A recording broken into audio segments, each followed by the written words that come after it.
out too. One name I'm surprised to see, Hot Chicks, I know you'll agree with me on this, is N Hyper being 8th place for the squad. Yeah, I mean, they definitely got a big rush after their double points day at the start. But, you know, I think the really thing they've been struggling with is these rotations. You know, they don't really have that solidified drop spot. They're so late to circle, and they're getting punished for it, Enigma. I mean, I want to see some changes from them, for sure. Changes have the eliminations. The eliminations themselves really just kind of fumbling. But Taylor, another team that I'm kind of really just disappointed with and seeing so far down the leaderboard has got to be Furia in 10th.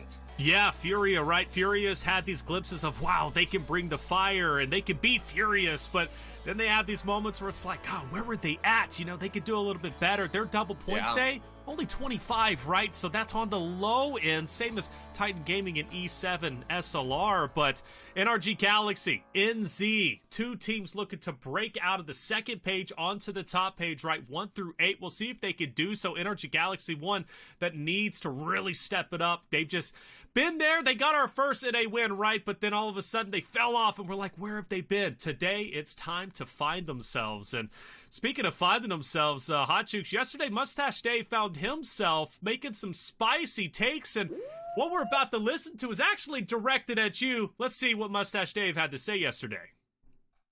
Ending tomorrow, all right? I'm calling it. Write it down, Reflections. Inco, top 4. I'm sticking with it, all right? Top 4 for Inco. This one, a little spicier.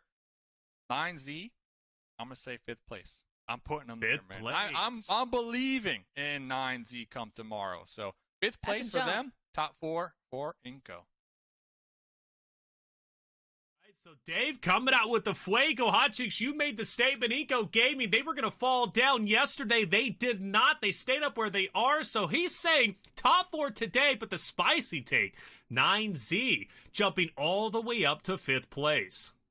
It's possible. I will say that. I'm looking at the numbers right here. I mean, especially considering just how powerful double points are, I wouldn't doubt it by any means. So they could definitely do it as long as they go ahead and put in that work. We'll see them rocket launch leaderboards. I mean, heck, we could even see NRG make a crazy comeback if they go crazy. I just can't wait to see. Like, they've had so many days, right? They've had so many days to now see just how effective double points are. So I want to see adjustments. I don't want to see just regular same old gameplay. Go for the eliminations, get those double points big time. Well, talking about adjustments, 9Z has truly been very, very confident. Enigma, let's start the conversation on 9Z, a team that is going for double points and could very well outdo even that of Alpha 7. They need 58 points to break into top 5. Let's start there, right? That's a lot of points, but something that is very doable given the fact that it's double points. We've seen teams get even bigger starts. Yesterday, they had 93 total points, 186 today on their double points. That is what is possible. That would be massive for 9Z. Yeah, 9Z, a squad themselves, whatever they were doing yesterday, they should try to replicate that today. It seems like they were doing something right. A team that was near the bottom of the leaderboard, really being able to kind of shoot themselves up top and be able to kind of accumulate those points. And I think we talked about it a lot earlier on, was just the impact of elimination points. You got to go out and hunt for those kills early on in the match, or else you're really just going to be leaving it up to where the zone leaves you. And this squad seems like they've found that sort of right balance in between playing for zones and playing for those elimination points. Juice, yesterday, right? They got second place, first place, second place, third place. They also picked up, I want to say, 20-plus eliminations. They were absolutely on fire. You talked about making adjustments. I think 9Z's biggest adjustment is their confidence.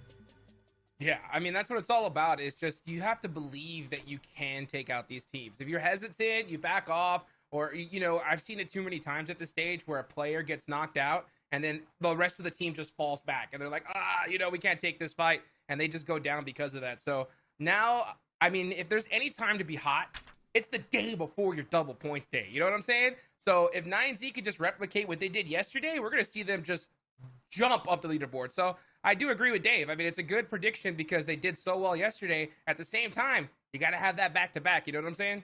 That's it. Back to back, right? It's kind of akin to Team Liquid. Team Liquid, I believe, on on Friday was out of this world. They go to their double points and they were non-existent. We're like, where are you guys at? Your double points stay up until their last 2 games, mind you, where they scored 98 points just in 2 games. So you want to get started early on. For 9Z, they need to get started early on. But there's a second team going for double points today, Enigma, and that is Death Wolves, a team that has been very impressive, and they started their impressive run on day 2. Yeah, and I mean, for this squad themselves, the leaderboard showed them in 6th place currently coming in today and stuff like that, if I'm not mistaken. This squad has shown that they're able to stack up those elimination points. One of the only 3 teams that actually are in that triple-digit range for elimination points, so we can speak about it time and time again. These squads need to really remember that on double points days, the placement, you honestly want to put that out the window. You want to look for those high elimination matches. That's where you're going to be able to really get up and start moving across the leaderboard up into that top 3 range, because this squad, with them only being about 20 points back from Team Queso, they're really going to be able to start making sort of waves ruffle around and start stirring up that upper part of the leaderboard. It's appropriate to have Death Wolves in Group D, Hot Chooks. 29 eliminations yesterday. They had a 2nd, 3rd, and 1st place finish. They earned a total of 102 points, which would be 204 today if they replicate that success. I've really been enjoying watching Death Wolves. Rato Boy, man, that's my guy. He tears it up. He's a legend. He's a legend for sure. I think if he really gets hot at the start of today, we're going to see them do what we've seen them been doing, right? We know that they have the potential, because they pulled off, what was it, a 19 elimination chicken dinner in this tournament, and that was only in day number 1. So these guys can pop off. They need a day like that right now, though. I mean, it's double points day. Imagine if they were able to replicate that, Taylor. It'd be crazy. Without a doubt. I mean, imagine if Death Wolves can pull that off. It would be spectacular. How far up can the leaderboard can they go? I think the leaderboards are going to shift a lot after Group D is finished with their double points at the end of the day. But now we're going to transition into Alpha 7. And Alpha 7 has been on a tear. And one of those guys that's been the biggest damage dealer is Revo. He's been tearing it up. And we actually have an interview, Sarpatch, out there to talk him. Let's see what Revo had to say. Well, guys, here we are with Revo. Revo, double points today. You guys have been doing good.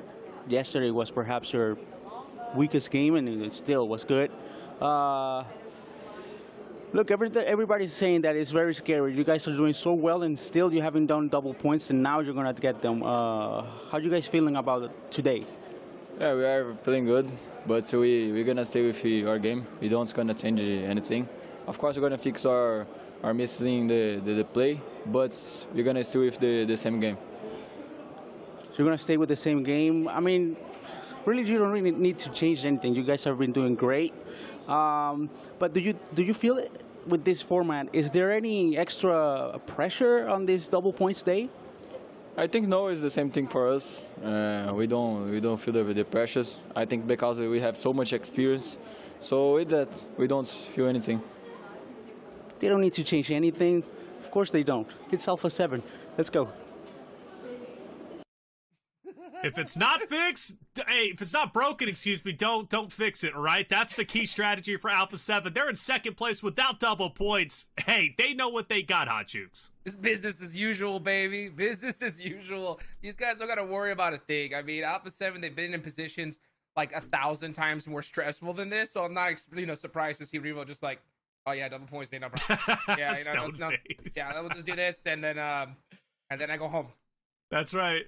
Dude, hey, get the business done, go home, make your money. Like, make a car payment, all right? Make a full car payment at that at the end of it. Alpha 7 just looking to take it all, and they absolutely can. Revo, the damage dealer out of every single player out of all 16 teams.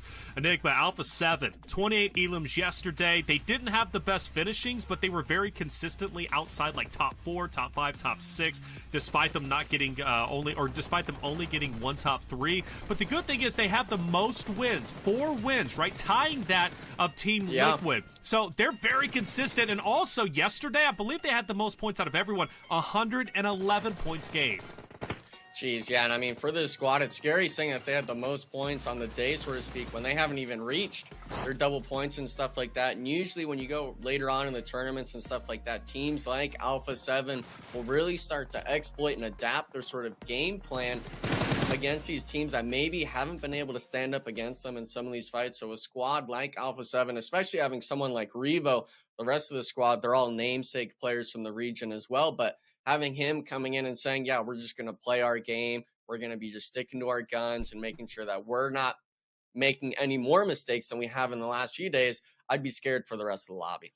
I think you have to be, man. The only team that really has shut them down, and I mean shut them down instantly, is Team Liquid. And that was when Alpha 7 was all in a car, all four of them. And I forget who it was. I think it was Mythic, if I'm not mistaken, on Erringale, and he just gunned them all down instantly. It was fantastic to see because, you know, that Team Liquid battle between Alpha 7 and Hotchkiss, it's been growing. That's number 1 and number 2 teams, right? So Team Liquid has a very real reason to challenge Alpha 7 on the battlefield any chance they get today. I think everybody needs to at this point because, you know, these guys, they already got their things they want to buy on layaway at this point. They know that money's coming to them. I mean, I'm not even kidding. It is. You saw Revo's face. I mean, no nerves whatsoever. They're going to make it happen here on double points day. The weakness, though, of Alpha 7 is if the entire lobby starts working against them, right? If you start studying them, taking them out in vehicles, right? That's the chance you have to take the squad out, because once Alpha 7 gets set up, even if it's outside on the circle, all four up towards endgame, they're going to destroy everybody. They've done it so many times already.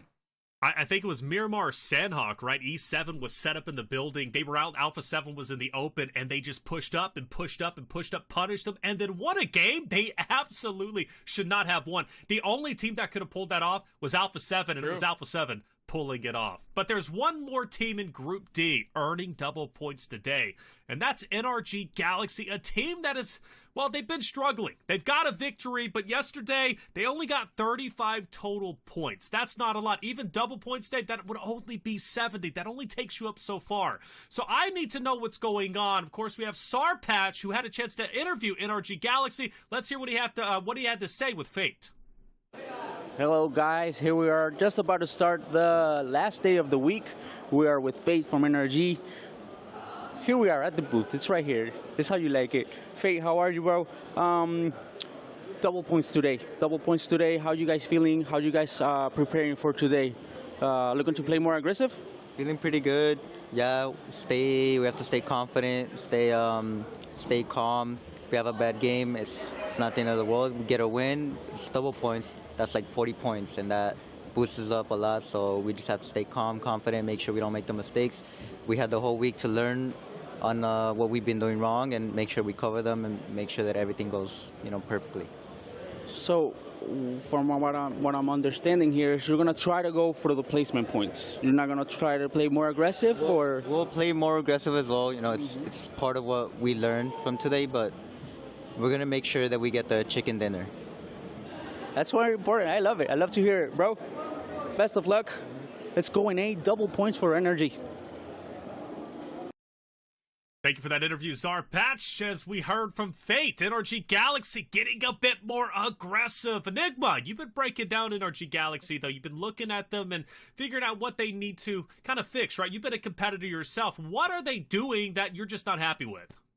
It's got to be the confidence in terms of their gun skill and stuff like that. They have Let's capabilities and stuff like that. We've seen Spec, we've seen J7. They performed internationally for years in other regions and stuff like that. But them as a squad currently, I don't know if it's the cohesion or what, but I really enjoyed Sarpatch actually coming in and asking Fate, are you only playing for the placement points? And he's kind of backstepping a bit now, being, well, we're also looking for the elimination points. I think that should be your main focus point coming into the games today, because those points are going to be the ones that you have control over. You're not going to have control of teams having snakes that might jump you down a peg or two in terms of those placement points.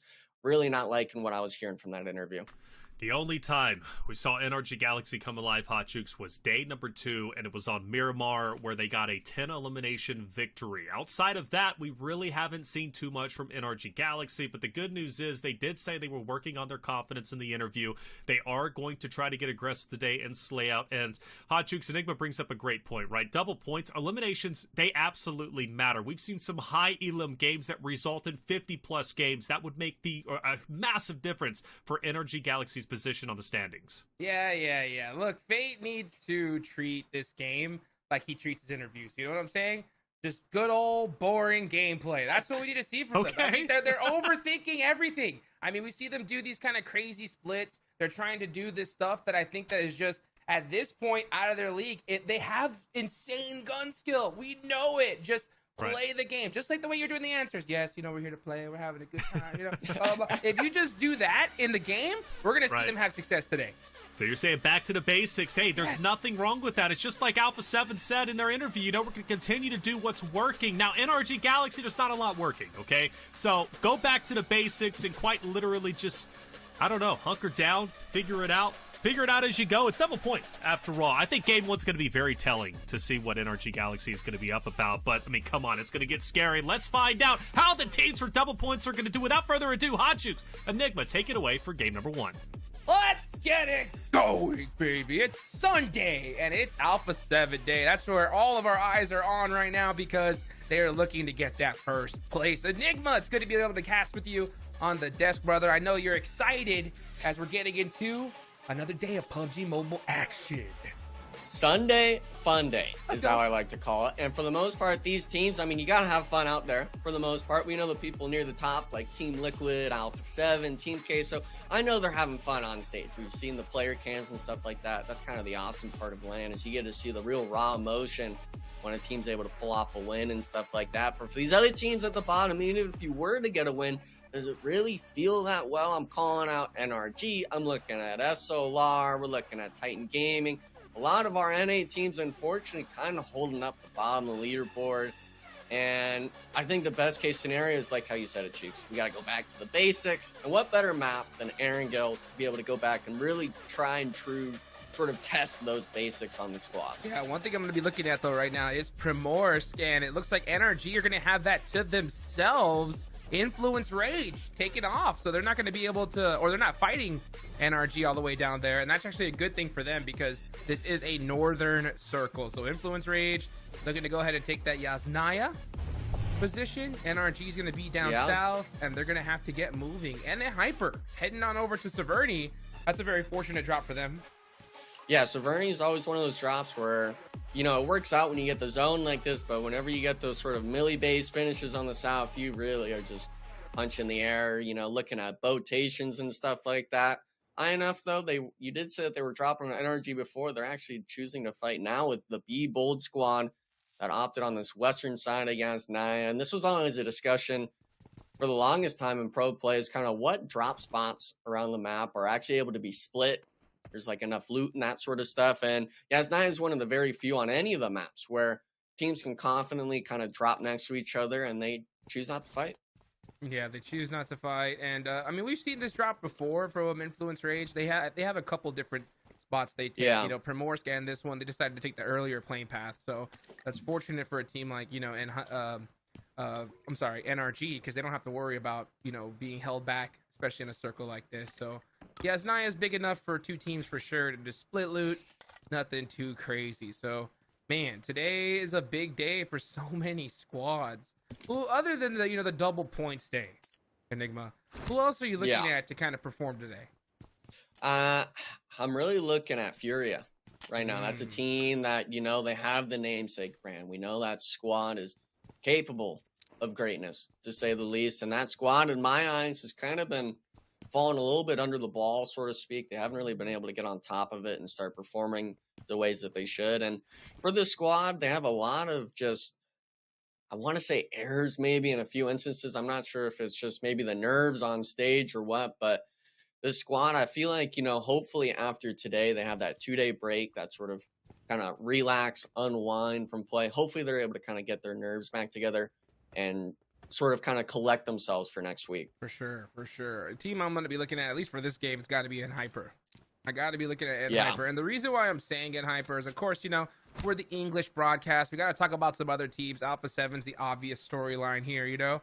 But, you know, when I look at Hyper, you know, we need to see some NA dominance here. And they can pop off. We've seen it before in days past, but then we just see a crazy long inconsistent streak, and that's just destroying them right now. So, you know, come Thursday next week, there'll be another double point opportunity for them. They cannot waste on that. But here in this zone, right, they're finally central, Enigma. So they're not having to, you know, drive to a different location and deal with all that kind of craziness. So I think they need to really utilize this opportunity and pop off. Yeah, and you had talked before when we were discussing Hyper and stuff like that. They're actually a team that was getting those sort of edge zone plays. They were dropping in different spots and not really having a place to call home. I'm interested in knowing if Hyper can actually perform while getting the circle like this and stuff like that. We know Starlight, especially in my eyes, has performed above and beyond for the squad.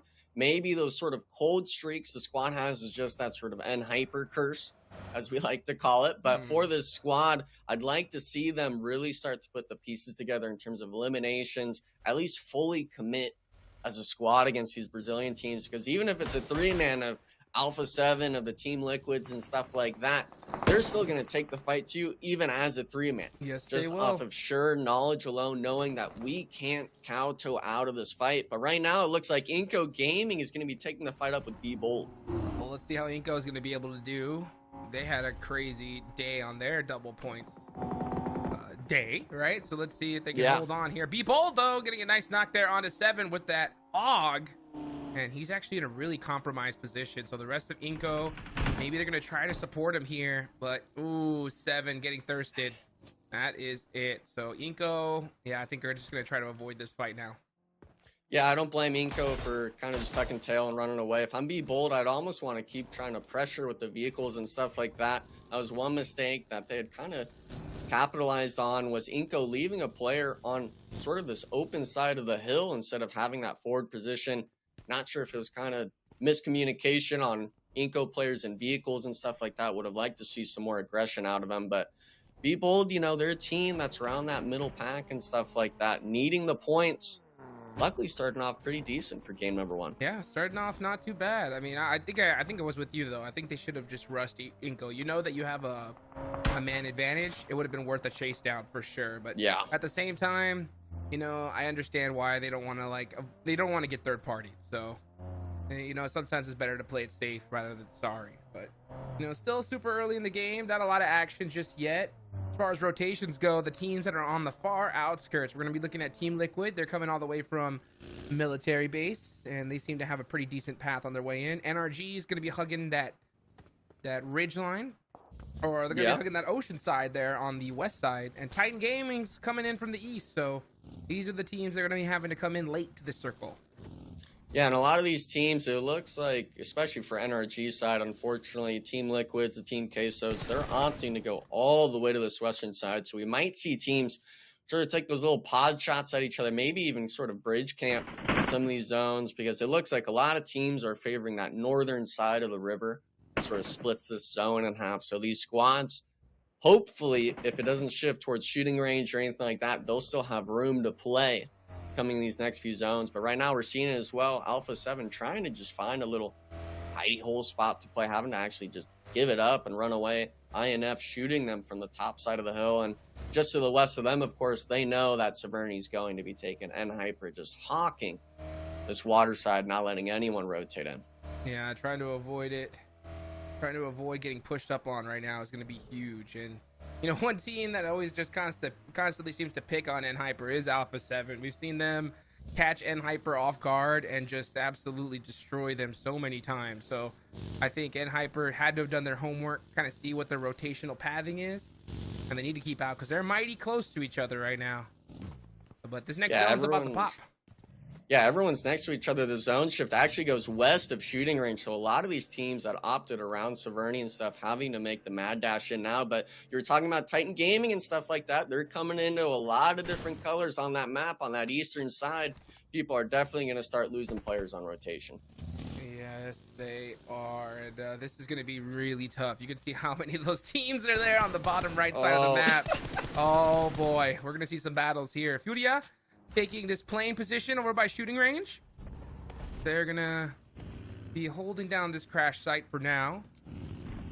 Just waiting to see where the next zone is going to pop. So that's where they're setting up. And Hyper most likely going to be taking that Snake Ridge all the way on the north side near Zarky. That's actually a really good position. Baton's going to be heading up there first. And the rest of the teams are just trying to push their way in. If you guys were to be able to look at the map feed right now, I think we have like 3 or 4 squads still over by Rozhawk trying to get here. Yeah, Rozhawk, I mean, it's just a death trap. You've got maybe 1 or 2 bridges. You got to go around the lake, which Inco's already holding and that sort of stuff around the river. And these teams, it's, you know, you don't want to get into a fight too early just yet because now you're going to really have to be dealing with Blue Zone coming in. But the southern side of the map, I'm seeing it as well. I'm only seeing NRG on this crate side, so there is room for these teams to kind of move in and maybe find a little foothold coming to the next zone shift. But a lot of these teams really still opting to kind of go right next to each other in these power spots. Yeah, and you know, one team that's mighty close is Alpha 7. They wanted N-Hyper's location, but they say, you know what, okay, we'll just go ahead and we'll head right here for now. They're just keeping an eye on their 6s. Looks like SLR is really close. Dragon actually got beat up a little bit. And McGrillen are going to hold these houses as well. So Alpha 7 just trying to find a location. Dragon actually does get popped out that vehicle. Wow. SLR just losing players pretty needlessly here. That's pretty tough.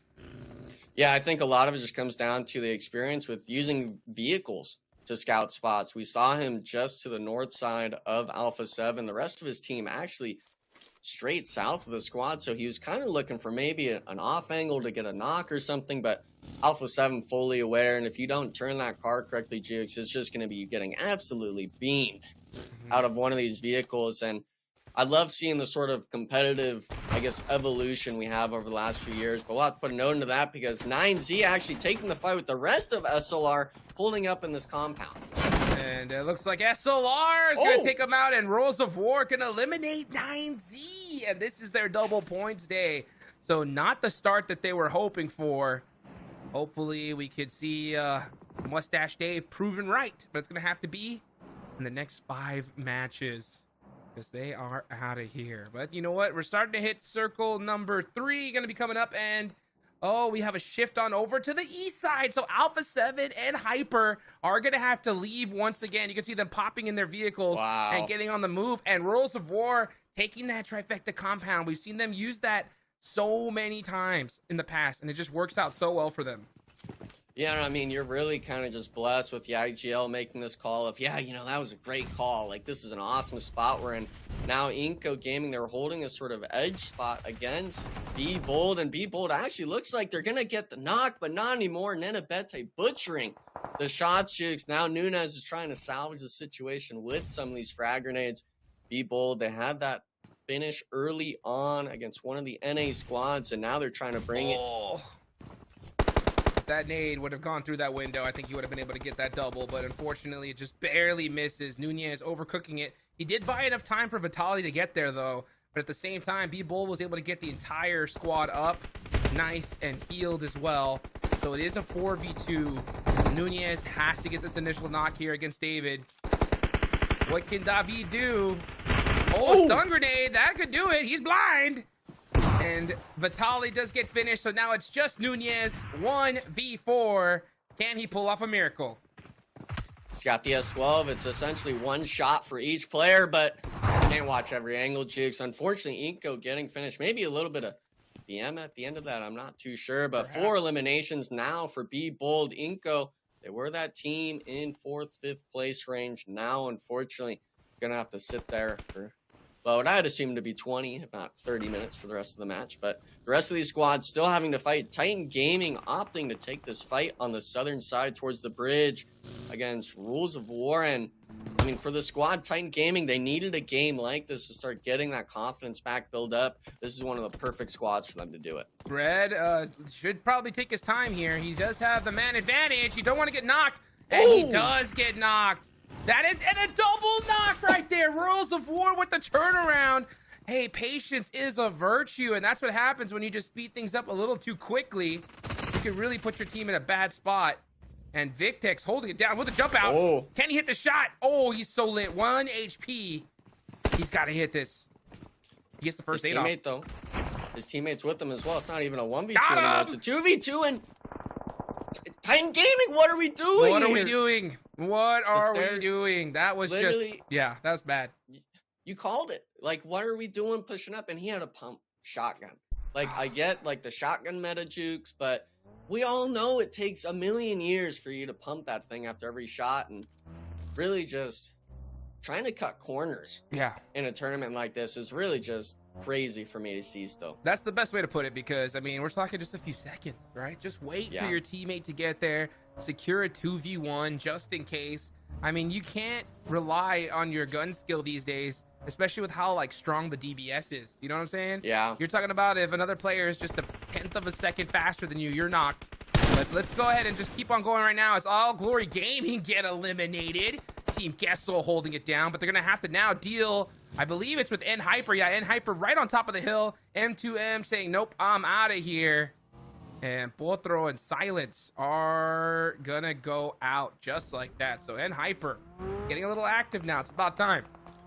Yeah, and I mean, for this squad, I think there was no other better, I guess, point in the match to do this sort of aggression, because this allows them to work for that southern side towards those compounds just to the east. Now, and Hyper, the only thing they have to worry about is if someone mirrors them like Alpha 7, who's already sort of spread out. They don't know exactly where that squad's at. And this is one of those squads where you get knocked by Alpha 7, 9 times out of 10, I'm putting my money on that squad pushing you.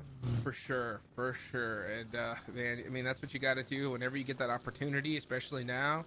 Just push. And Alpha 7 still alive. This is their double points day. They have all 4 still remaining. Definitely putting some damage down range. So far, it is Mafioso with the only elimination. 223 damage so far. This zone is starting to close. 2 minutes on the clock, and Hyper trying to find a solid position. But now they're going to have to go against Alpha 7. Here they go.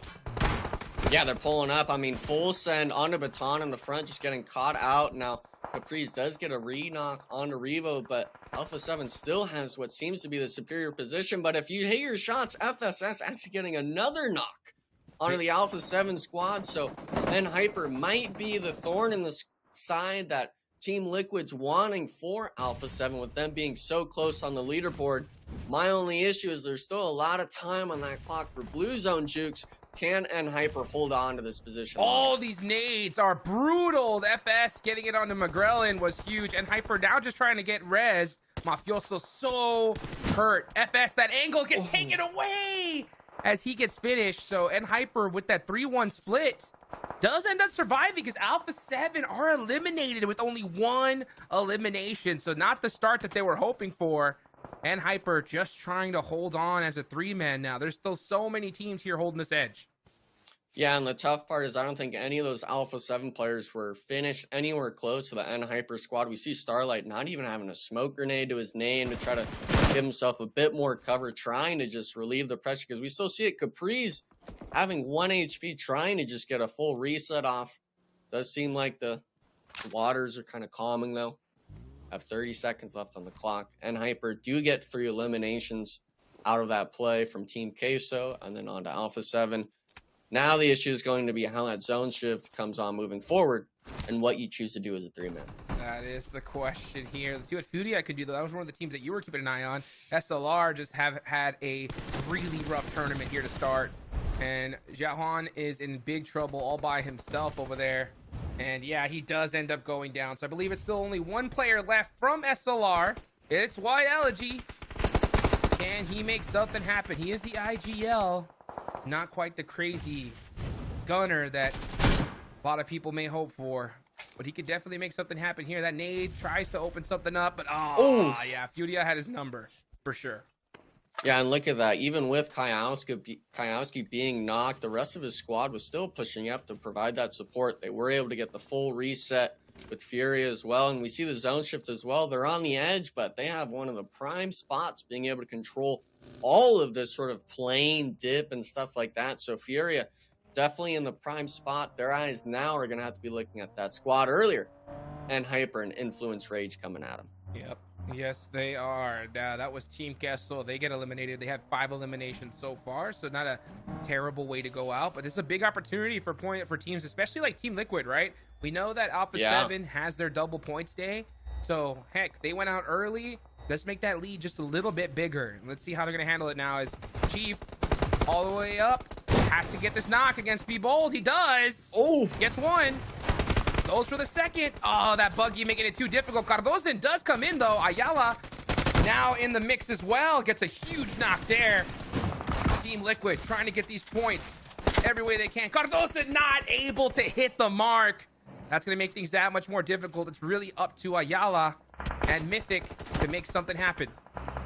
Yeah, and the crazy thing is Team Liquid, even with them having the first trade and stuff like that, the rest of the squad just came trails blazing into the fight. But NRG, they weren't going to sit back.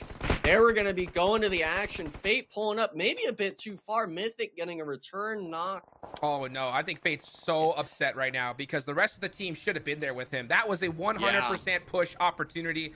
That's one of those situations where I can already see Fate saying push, push, push.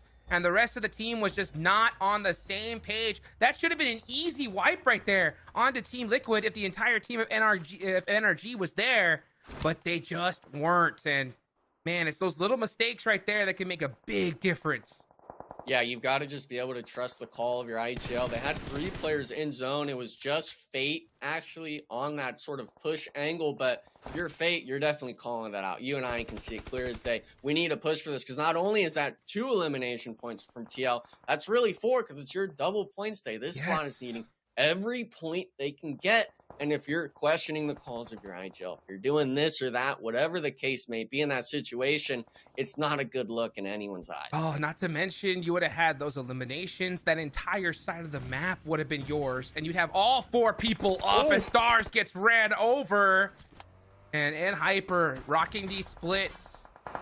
And it is not working out for them. Losing another player. Breeze just trying to blow his vehicle up here. Hold this position, and Baton is in the same spot. He's gonna go ahead and probably just lock down right by this tree next to his teammate and waiting for this next zone to pop. I would have liked to see Starlight at least a little bit closer to his team, just underneath their hillside. Definitely just spread too thin, because if you're Royals of War, you're seeing a player just smoked up, why not start driving through it? His teammates aren't going to be able to support him. He's too far. And so for the squad, I mean, we even see the zone shift itself. It actually favored and Hyper. So instead of being a 2-man, they could have potentially been 3. And now with NRG losing Fate early on, other teams are able to start making the move, especially with, I believe it's Entity 7 getting a knock on the spec. So interested to see if they're going to aggress on that. They hate running over the last remaining member of Team Liquid, and they are gone. So now this could be a good door open for Royals of War to put up some more points. Look to catch up on the leaderboards a little bit, as they already have 6 eliminations, still 3 players up. And it is Influence Rage against C7. E7 in the vehicles, just trying to annoy these teams here. Wow. But man, great shots from Law downrange. Yeah, and INF, that's the squad where if you start making a play like this, they are definitely going to make you eat your words on making that call. So Entity 7 now, I believe, down to just a solo, trying to just make that sort of dive into zone and get placements. But INF, you're sitting with a full 4-man still, one of the only squads outside of Furia with 4 players alive, being able to start collecting these free elimination points around the edge of the zone. Yeah, it's interesting to see here. It's good to see Law back in the playing field as well. We saw Law take a break a couple days ago. He said that the coach said, hey, you know what? Take a step back, watch, see what the team is doing wrong, and make some adjustments. And this looks like a good game for them so far. They have the entire squad up, 5 eliminations, and they're going to have this east side of the map to themselves. So now it's time to put your back up against the wall and start hitting your shots. Yeah, we see on the player cam as well, especially with the interview with Revo and stuff like that. These players are more than calm and collected when it comes to making these sorts of plays, and that's what you want to see out of these squads. INF especially being the team where if they're picking up these elimination points, they're not stressing about teams doing drive-bys and stuff like that. That's a scary combination for the rest of this lobby, because with this being game 1, Jukes, there could be a lot of momentum riding this out of just this Erangel alone. Oh, yes, indeed. A ton of momentum. And Royals of War looking to get that momentum started here. 7 eliminations. NRG with the double point stay. 5 points isn't so bad. They need some of those placement points though. Oh, J7 wide out in the open. Nothing he could do, and they are out of there. I think this could have been a huge game for NRG. If they would have just been there, taken out Team Liquid, they would have all 4 been up.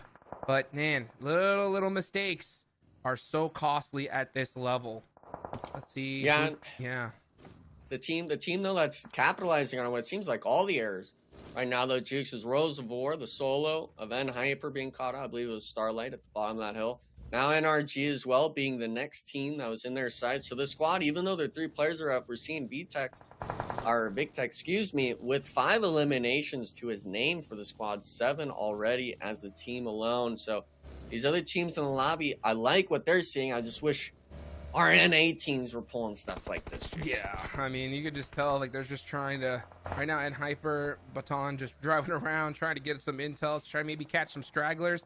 Yeah, Fudia's right there. At that plane crash site, just waiting for everybody. The next zone does pop, and Hyper are like, where do we even go? I mean, there's no coverage anywhere central of the zone.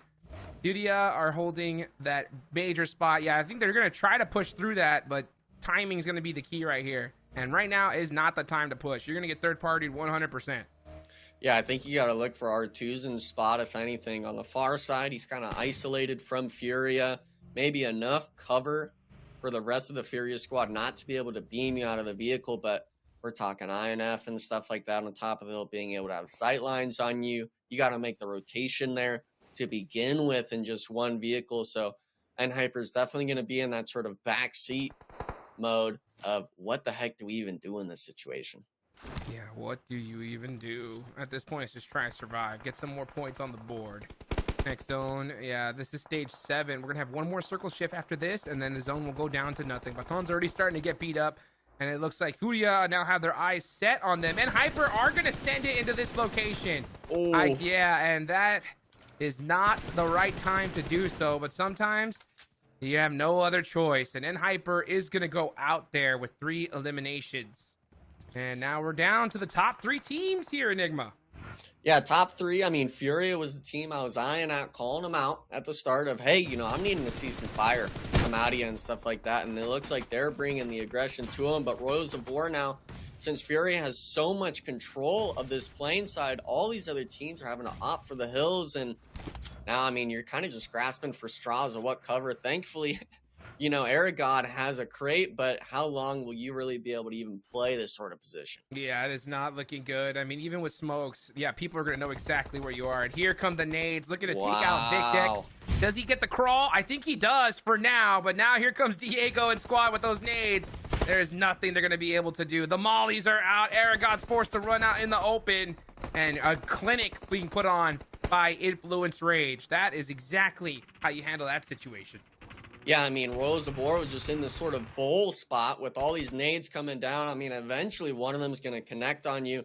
Now it's just going to be obviously the solo, having to try to play for placements. Furia, though, while that was going on, opted to take the complete control of that eastern hillside up on top, forcing Influence Rage to kind of turn their eyes back, make sure they're not going to be getting snaked up on and stuff like that. But, and nice shot. Kowski having the off angle. Reaps rewards. That's another point for Furia. Now we're just in a straight 4v4 situation coming to this final zone. Here we go. Furia versus Influence Rage. Who's going to win this fight, guys? Put in the chat what you think. Influence Rage are very close together on this edge. They're trying to creep up this hill. If they get that initial knock, as a matter of fact, they might even catch Furia in this vehicle if they're not careful. They really have to be cautious here. They're wide out in the open. Maybe they're trying to bait some plays out with Kayovsky. I mean, Furia definitely has most of this entire map locked down. Yeah, Kayovsky has the prime spot. He's able to see that whole entire bowl if one of the INF players chooses to try to snake around and stuff like that. Furia, I like the vehicle plays. It's just a matter of making sure you don't go over that hill a little bit too much, because we've seen time and time again, people make these vehicle plays. They go over a little bit too far and just get absolutely beamed for it. Let's see what happens here. You can see Ferrara looking to try to get a little bit of intel with that buggy. It is smoking. He does see a couple vehicles right there. Kayovsky may even try to put some shots on the off angle. Interesting to see right now. Fudia still holding on to those vehicles. Not a bad idea. They're trying to avoid getting naded. They have this all locked down. With the circle closing, though, I think it'd be definitely beneficial to start throwing your utility if you have it. But you can see Adrian doesn't have any at all. You got to be careful, though. One nade is all it's going to take for Influence Rage to really take advantage of this fight.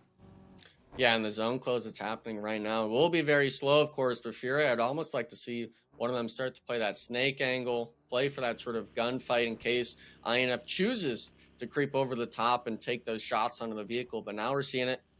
Everyone's boosting up.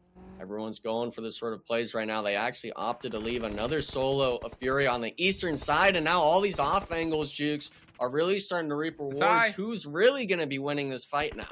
It's a 3v3, but oh, Diego with the angle. Surprise, surprise. Now he has the top of the hill. He's getting some great shots down range. Oh, Diego, it's really up to him here.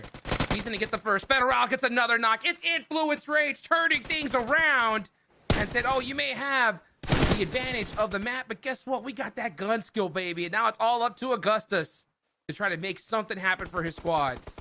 Oh, yeah, but he's Diego, on the vehicle. Too strong. Yeah, I mean, amazing win out of Influence Rage. Furia, we all thought was really in the prime position, having that uphill advantage, but all it takes is one player, Jukes, being able to sneak around the side. Big win for Influence Rage coming into game number 1. Like you said, all it takes is one. I mean, great heads-up play there from Influence Rage, and it just goes to show that, hey, sometimes you go and you can make some crazy roster swaps, decisions, and it could definitely work out for the best. What do you think about that one, Taylor? So reminiscent of day one Erangel, as far as I'm concerned, I think through and through the aggression was there. Teams were talking about how they needed to get aggressive, mainly our double points teams from Group D, but it seemed like everybody was taking the fight to their opponents, which is encouraging. I definitely think a lot of teams are starting to take those shackles off, those chains off, and they're kind of, a bit more free on the battlefield, and they're not as timid as they once were in the earlier days. You got to understand, some of these guys, it's their first time on land, first time meeting a lot of their teammates, and I think now they're starting to really get into the zone, and we can kind of see that on the first map on Erangel. But I started getting excited. Hot Chicks, Royals of War, if they would have won this game, Erangel map number 1, they would have won Erangel map 1 3 out of the 5 days. Unfortunately, they don't. It is crazy. They finish off in 3rd place. But what I like about that, though, is they did better than Death Wolves. Now, why is that impactful? Well, it's because they started the day in 4th place. And they could, in fact, even elevate themselves and go above Team Queso. That could have been a 3rd place performance. Oh, man. I think it was really on the back of Victex right here. He had 5 eliminations that game. And I think it also helps when you have Titan Gaming make these mistakes. Yes. NA making very, very simple mistakes, and it is killing them right now. So I don't know what they got to do at this point. I mean, it's been a few days. All the excuse cards have been punched. You just got to show up, right, Taylor? You do. Titan Gaming, that was a big talking point you had, Enigma. It's like if they just would have waited a couple of seconds and just converged together instead of taking the fight as an individual, it would have made all the difference. Those little things, they add up. Yeah, and I mean, for the most part, it's just the clips speak for themselves. We're talking a player running up the stairs alone. You know every player is holding a shotgun in their hands, and you just giving that free knock instantly. You know the 4th players of Royals of War is completely in Narnia coming into this fight for the first 30 seconds and just handing it to them with the bow on top is just, it's really just disgusting in my eyes to even see. Well, Team Liquid was just in a fight there. Yeah, so InHyper starts to show a little life until they get ran over. And I was getting excited for InHyper because I was like, oh, finally, they're showing life earlier than they usually do. Oh, man, InHyper, yeah, they started doing some of that. NRG Galaxy, I'm going to put in the same boat as well. I'm actually more frustrated with them because they didn't listen to what I said, Taylor, right? What was that? What did I say? I said, go back to basics.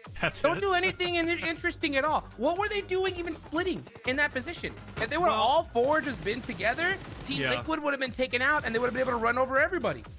First off, shout out to Diego here with those off angles, literally saving Influence Rage. It was a tense battle between them and Furia, but Diego saves the day. At one point, I thought Furia was going to potentially win that, but nah, Diego had it locked down. Influence Rage, 23 points, 13 eliminations, and to your point, Hot Chicks, about NRG Galaxy, they do get the most double points today out of Group D, surprisingly, okay? So 14, they do split up. What happens if they don't? But hey, it is a solid start, one of the better starts we've seen them get in the past. So Influence Rage good on them. And Enigma, shout out to you, man. Furia, they popped off, and you said you were looking out for them today.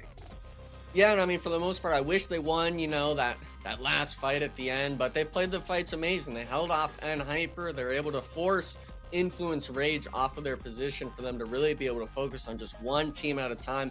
Unfortunately, the 4v4 at the end just not going their way. Maybe, it's always coming down to just one or two small errors, but a lot of these other teams on this lower half of the leaderboard, I'm looking at 9Z, I'm looking at Inco. Yeah. I really wasn't a fan of what they did in the early part of the game. 9Z getting taken out as early as they did. Hot Chicks, I can't lie, it was honestly heartbreaking because I expected them to have a really strong start, but they've still got 5 more games to elevate themselves up. We take a look at overall rankings, Hot Jukes. Surprising that Rose of War don't pass up Team Queso, but after all, they're just 2 points away. 2nd through 5th? Let's add in 2nd through 7th. Look how close that spread is. So close indeed. I mean, this leaderboard's gonna get changed up like crazy. Death Wolves have a good game. They're getting pushed up. Alpha 7 are still looking to pass up Team Liquid. They didn't have the start that they were looking for, but like it's been every other day, Taylor, right? It's only a matter of time. So the race to 300, it's going to be a close one because Team Liquid can close that right here and now in this next game. That's it, right? 10 points away. I think they only gained 2 points there, or 4 points, excuse me. We look at 9 through 16, and we start to see the fall off, right? In Hyper dropping back down once again. Enigma, they've been playing around with top 8, page 1, going back to page 2. They're on that bubble area, and teams are starting to get closer to them, especially All Glory Gaming beat Bold. So if I'm in Hyper, I'm starting to get a little bit nervous.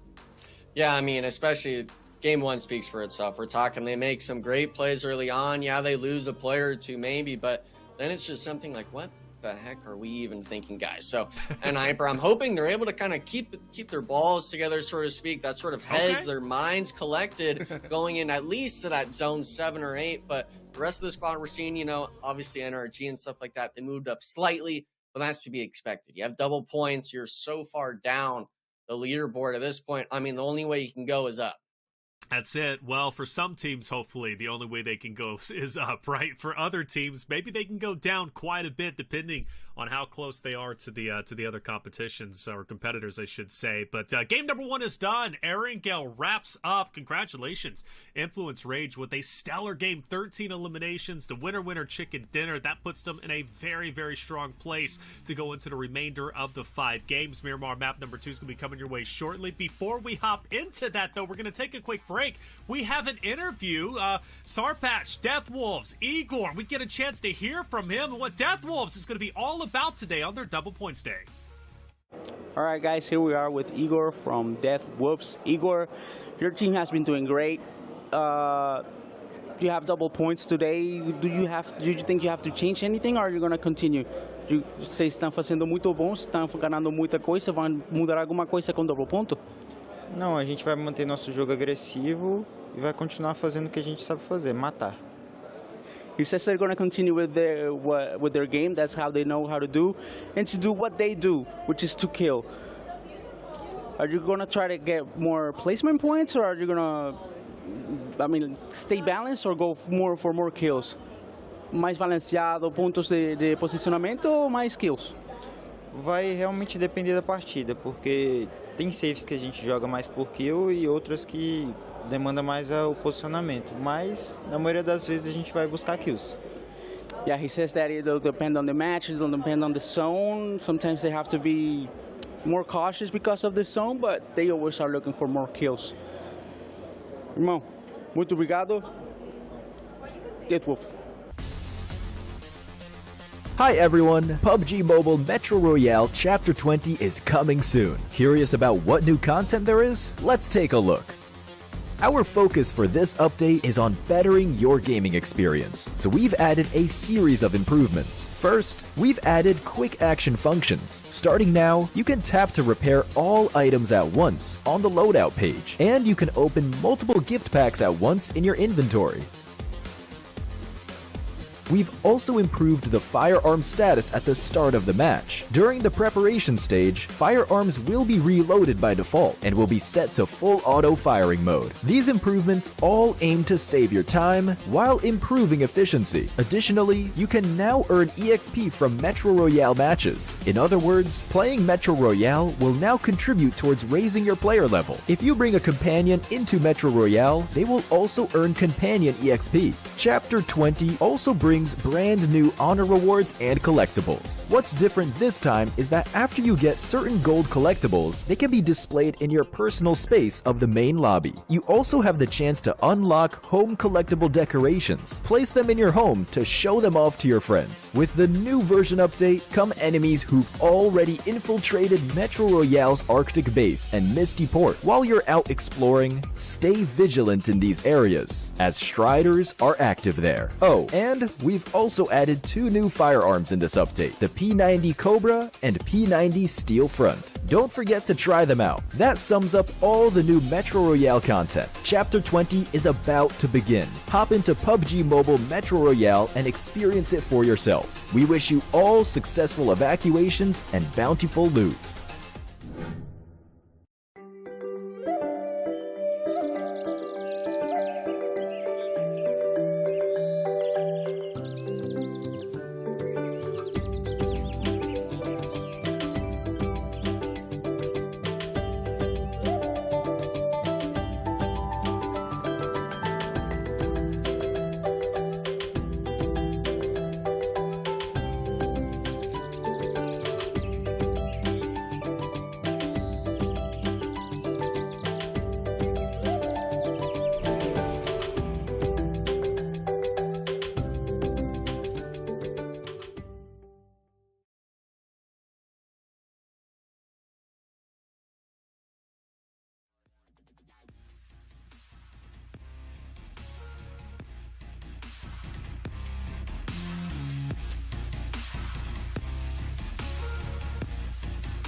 And welcome back, ladies and gentlemen, to the 2024 PUBG Mobile Super League America Spring Season. I'm Taylor Reflections Noble, joined by Hot Chooks and Enigma. Game 1 down. That's Erangel for you. Influence Rage, they take the victory. Good on them. Royals Award not too far behind. Furia also proving that they are a solid team today anyways, right? Enigma, you were the one to shout them out. We'll see how far they can go. But Alpha 7, let's just hone in a little bit on them. And the reason why, Hot Chooks, Alpha 7, I got a screenshot over in my chat. They're all grouped up together. They're looking down at the camera. Hyper took them out. They're saying no mamas. They want to come back and they want victory, don't they? Oh, yes, they do. They're going to be sticking it to the rest of this lobby here. That's in it. A matter of time. I mean, they are so good at picking fights, you know, and I think they wanted to avoid that fight with Hyper, kind of like no matter what, because if they even want it, they were going to get third-partied. So they had no choice, right? They took the fight. I think they were set up for a different one, and Hyper caught them off guard, and they just weren't able to bounce back. But you know what? 5 more games to go. 5 more games to go, right? 5 critical games to go, especially for Group D, who did not have the best of performances. NRG Galaxy, though, they got the most points, I believe, with 14. Enigma, but good on you for calling some teams out. Titan Gaming, I think, needed a wake-up call. One of their things has been they're making too many individual mistakes, which, of course, if you make too many individual mistakes, it's harder to come together as a team, right? So Titan Gaming looking for them to step it up. Miramar, though, as we head in to map number 2, is there a team that you've noticed throughout watching, right, the previous 4 days that you think is going to be stellar? I'm looking at Team Liquid for the most part. I believe from the stats coming into today, they were number 1 on Miramar in terms of average points and stuff like that. So my eyes are set on them. But if we're looking at that sort of Group D and that sort of stuff, I'm turning my eyes to NRG. They were in a spot to get those sort of bonus points really racked up. And unfortunately, right at the end, they just really just left it on the game for other people to take. So NRG's got to be the ones I'm really going to be focusing on in terms of our bonus points teams. But Team Liquid, I mean, they're number one for a reason. Team Liquid, that's a good call, right? Always in the conversation. Yesterday, Miramar, Team Liquid didn't break into the top 3. In fact, it was actually Team Queso and 9Z who were so dominant, but Team Liquid, always a big talking point. In fact, I believe, if I'm not mistaken, for the top 5 damage dealt, yeah, so 3 are going to be there, Chief Mythic, as well as Ayala, and then the other Team Liquid members a little bit further down the list. Becoming a big fan, Hotchukes, of Mythic. You know, he literally, I've seen him 1v4 now, I think 2 or 3 times throughout the previous 4 days. Yeah, dude's a gangster for sure. I mean, he can put in some work. I think that's what's so I love about this tournament is that almost every single player has that in them, right? It's just about finding that right opportunity. But Mythic has proven that he could do it multiple times. So I think if a team is going against a squad like this and you realize it's them, you need to think twice. You can't be going in on 1v1s. You can't be doing anything crazy. Send the whole squad after them because these guys will take advantage of it every single time. Taking advantage is definitely something that makes a team strong if they could do so, and we got to talk about errors that are being made. Hotchukes, back to you just briefly. NRG Galaxy, you weren't happy with their game number 1. You mentioned going back to the basics. Let's dive a little bit deeper into that. Why aren't you happy with NRG Galaxy? You know, it's kind of crazy because, yeah, like I could be on one side of being like, hey, it's great to see progress, right? They put up some good points on the board. They put up more double points than everybody else. That's phenomenal. It just hurts me to see a position that they were in that last game because I know if they were all together, they would have taken out Team Liquid. They would have had that entire side to themselves, and they could have used this game to now have, you know, a 50-point game or something insane. So to see them just cut themselves short a little bit, it hurts. I'm glad to see progress. I hate seeing little mistakes like that. And in my eyes, as a competitor, a lot of you guys that are watching, it's very different inside the game at this level. Calls are crazy. And to my eyes, it looked like Fate called a push and the rest of his team wasn't there. Some of you may be thinking, hey, why did Fate just push out himself? But if you're the IGL, you call push, you expect the rest of your team to your back. But there's so many different ways that could have played out. Curious why they didn't push with Fate. You're right. If the IGL makes a call, you have to believe in him. And maybe there's a lack of belief when it comes to NRG Galaxy.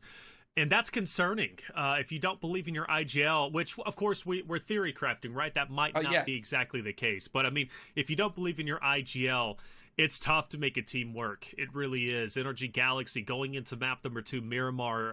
Hopefully we can get a better performance. Again, I can't stress this enough. They did better than any of the other Group D teams. And I think in large part, Alpha 7 almost seemed to be ganged up on by 2 individual rosters. And that pressure is going to be there today. We've seen that even with Team Liquid, right? You go back to, I believe, Friday, Group B, Team Liquid. They just weren't catching a break. Everybody that saw them on the map was taking them out. And that was mainly due to the bridge plays. Those bridge, they were just absolute death traps. Team Liquid just couldn't get across from them. You can throw in Hyper, I believe, also into that mix. And by the way, shout out to SLR, Super Lazy Reflex, who I think had a decent start in map number 1, a team that I want to continually see improve. Enigma, Furia, you still on the bandwagon going into map 2, even though you said Team Liquid? Of course. I mean, for the most part, I mean, I still like Fury and stuff like that, but I got to stick with the call. Now I'm changing the names from TL to Fury. I got to give you the honest answer. I'm looking at TL this game. All right, TL, Hotchukes, what about you? I'll go with NRG. I'll go with NRG because I do believe in this squad. And I think that when you have a game like that, you know, hopefully it'll be like, yeah, man, we should have won that one. Let's come back and just really bring it in this game. So I hope to see that here. For me, I'm going 9Z. I think it's 9Z's time to shine. Yesterday, as they, you know, game number 1 for 9Z doesn't typically work, you know, at least going back looking at my notes. But game 2, right, when they head into Miramar, that's when they start to wake up a little bit. Not necessarily in eliminations, but placements. Yesterday, they had 2nd place, 2 eliminations, which wouldn't be the craziest, right? But I think 9Z, they learned a lot yesterday on Miramar, and they're going to apply those lessons heading into map number 2 here. So this is going to be good for 9Z as far far as I'm concerned. But if it's Team Liquid, hey, they could easily break 300. For all you guys out there in the chat, the PMSL pass is active today to the 30th of June. There is a message pinned at the top of chat with the code and a link. Redeem the code with the provided link to earn 20 points in the new PMSL pass event and be that much closer to earning the Dark Arts Gentleman set and Dark Legend UMP 45. We're heading into map number 2. Chat, let us know. Hot Shoots beg the question, who's taking map number 2 on Miramar? We're going to find out all that and more. Hot Shoots Enigma, take it away. Thank you so much, Taylor Reflections Noble. Let's see who's going to win match number 2. And I'll tell you, we have 4 teams that really want to, and that's going to be our double point squads here today, Enigma. Yeah, and I mean, you were a fan of NRG and stuff like that. You called them out. You know, I called them out coming into the end of that last game. And this is a squad where, you know, we're calling them out for a reason because we have high expectations. We're talking the best of the best out of each region competing here, and especially them representing North America. You know, everyone wants their own team to finish first. Unfortunately, that's not the case, but we'd still like for them to be up there near first place. And unfortunately, NRG, they're nowhere near that at the moment. Yeah, and so, like, just to kind of, like, theory craft, right? Because, you know, this is all theorizing, guys. This is why I beg for the day, and I cannot wait till we can actually hear player comps, you know? Because that's when you could truly find out what the problem was. But just if you were to theory craft a little, Enigma, right? I said that one thing that was possible was that, you know, Fate called push, the rest of the team wasn't there with them. What else do you think was possible to have that happen? I think the other thing as well was they had some players in zone already that were just previously knocked from that Eastern sort of squad fight that was going down that Fate wanted a third party. I think they were a little bit just too scared of giving up their prime position in zone on that south side.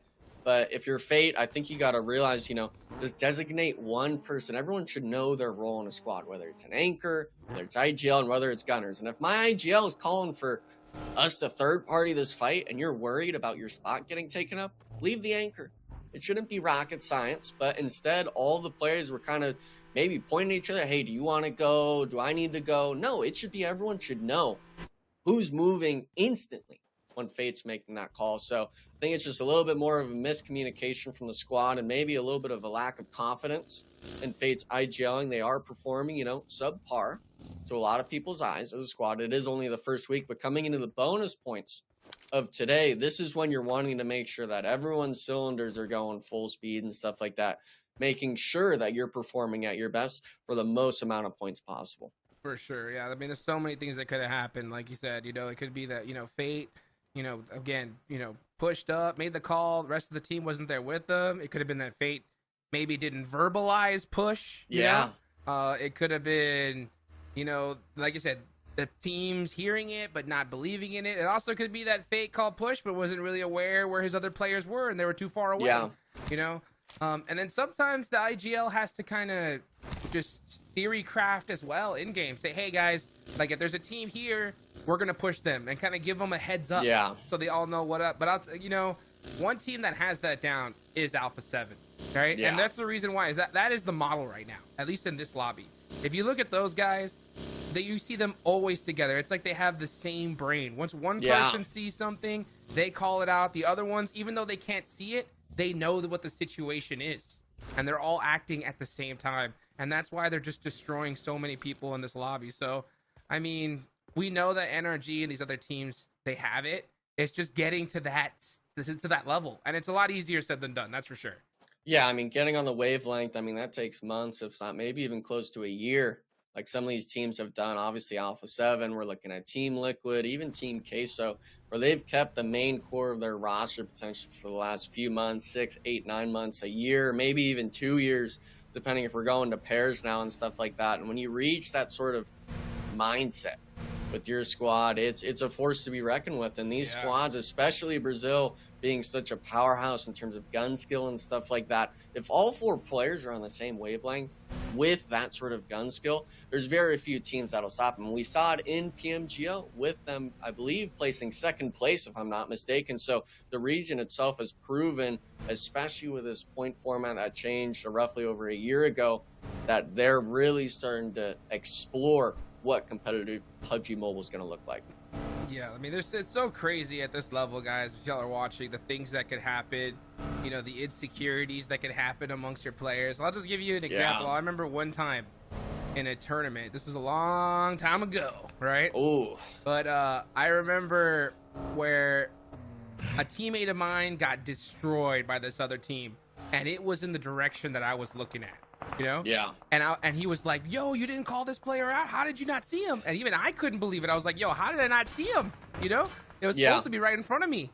And thank you. And this is why it's so important for those of you guys that are trying to, you know, get better at this level. You got to record every game because you can truly go back and see, hey, what happened?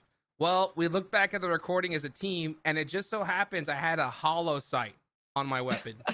And the thickness of the hollow sight, when I was scanning the area, it covered the player, and you could not see the player at all. I did the perfect tracking to where the player was in that little hollow sight area, and I could not see him. And the whole team, because if I didn't have that recording, the whole team would be like, "Man, this guy just can't see."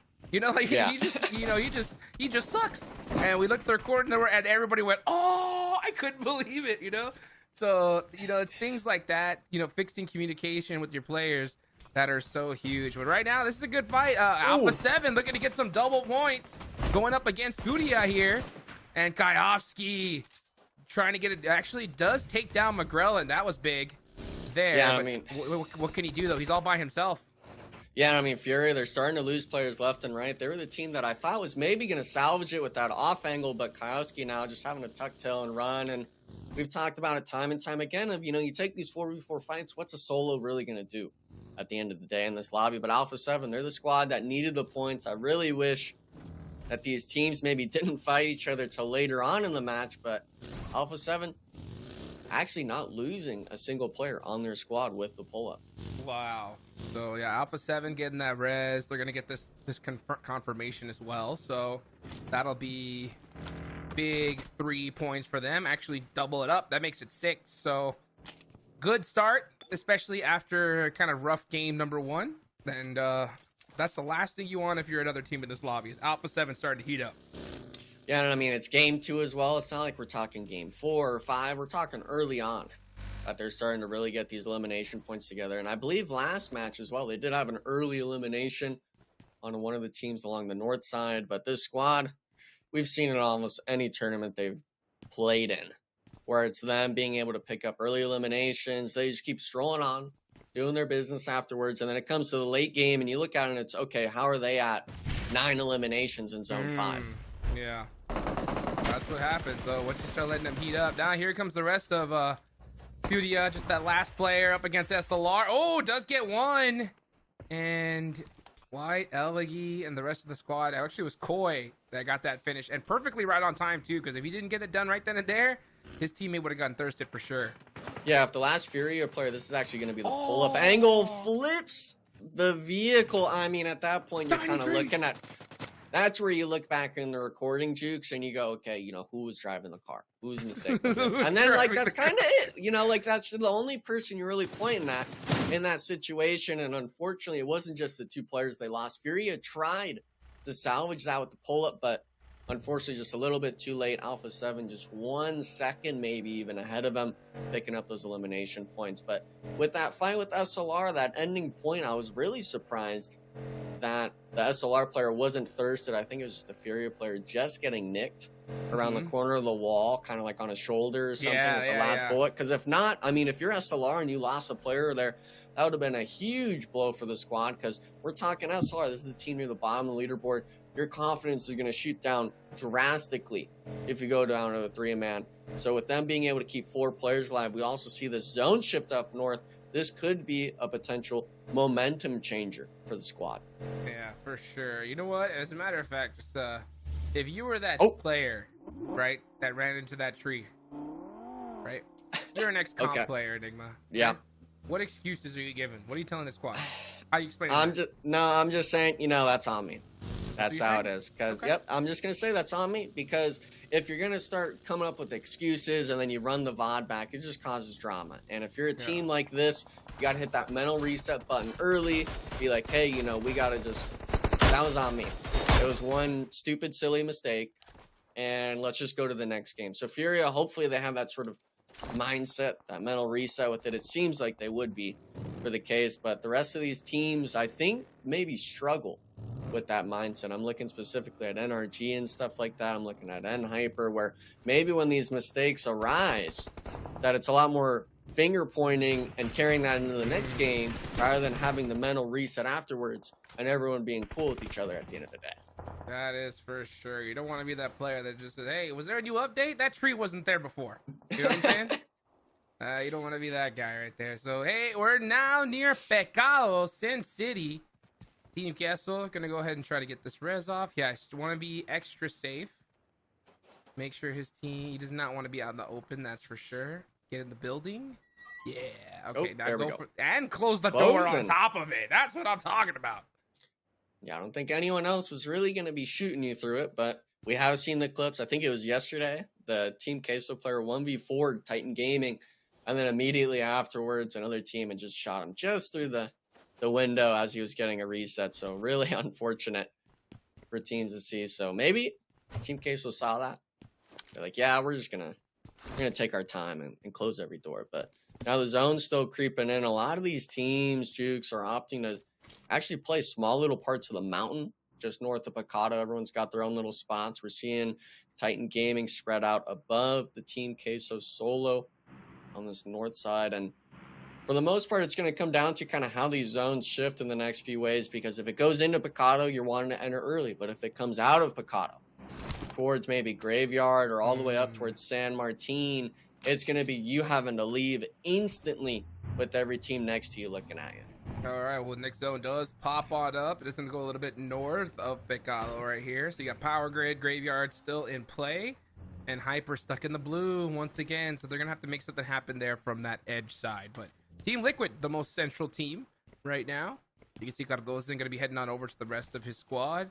Everyone just trying to find their position here, because this is the calm before the storm. Titan Gaming doing a little bit of split, like you mentioned, on this mountainside. What do you think about that? I'm liking it for the most part. It's going to be a matter of if they can keep holding on to that while Alpha 7 and NRG to their west start to move in, because the issue is you have Redux on top of this mountain, right? And he's all the way up top, and he's got this sort of overwatch for the squad. Excuse me, it's Alim and Redux. If either of them get knocked, your whole team is going to be at a standstill trying to get the resets going and stuff like that. Let me ask you this, right? If you could reposition this team, right? If you were the IGL, where would you rather see them right now? I'd rather see them on the west side, because, you know, none of these teams in Picado are actually going to be moving anytime soon. They're all going to be staying there. And we all know that everyone likes playing edge. A lot of these Brazilian teams, a lot of the NA teams as well, have adapted to this sort of edge play, going for those eliminations. So if you're Titan Gaming, I honestly want to see them completely spread out to the west side, holding this whole entire western edge. But instead, they're kind of just sitting there. You know, the spot would be good if it was zone maybe 5 or 6, but we're only in stage 3 right now. So it's kind of a little bit of a misplay in my eyes. It's the correct play in some situations, just not right now. Yeah, I think so too. I think Inactive is in a really bad spot right here, because if he gets knocked, it's going to take so long for another player to get res. I'd honestly rather see all 4 of them just all the way up on top with some vehicles to move just in case the zone hard shifts, you know? You're going to get a lot of lay of the land. You're still together. You can work together. Splits like this are so tough, especially at this level, because, man, one knock could really put your team in a bad spot. Like, if Inactive gets knocked right here, I mean, they could easily push up on him.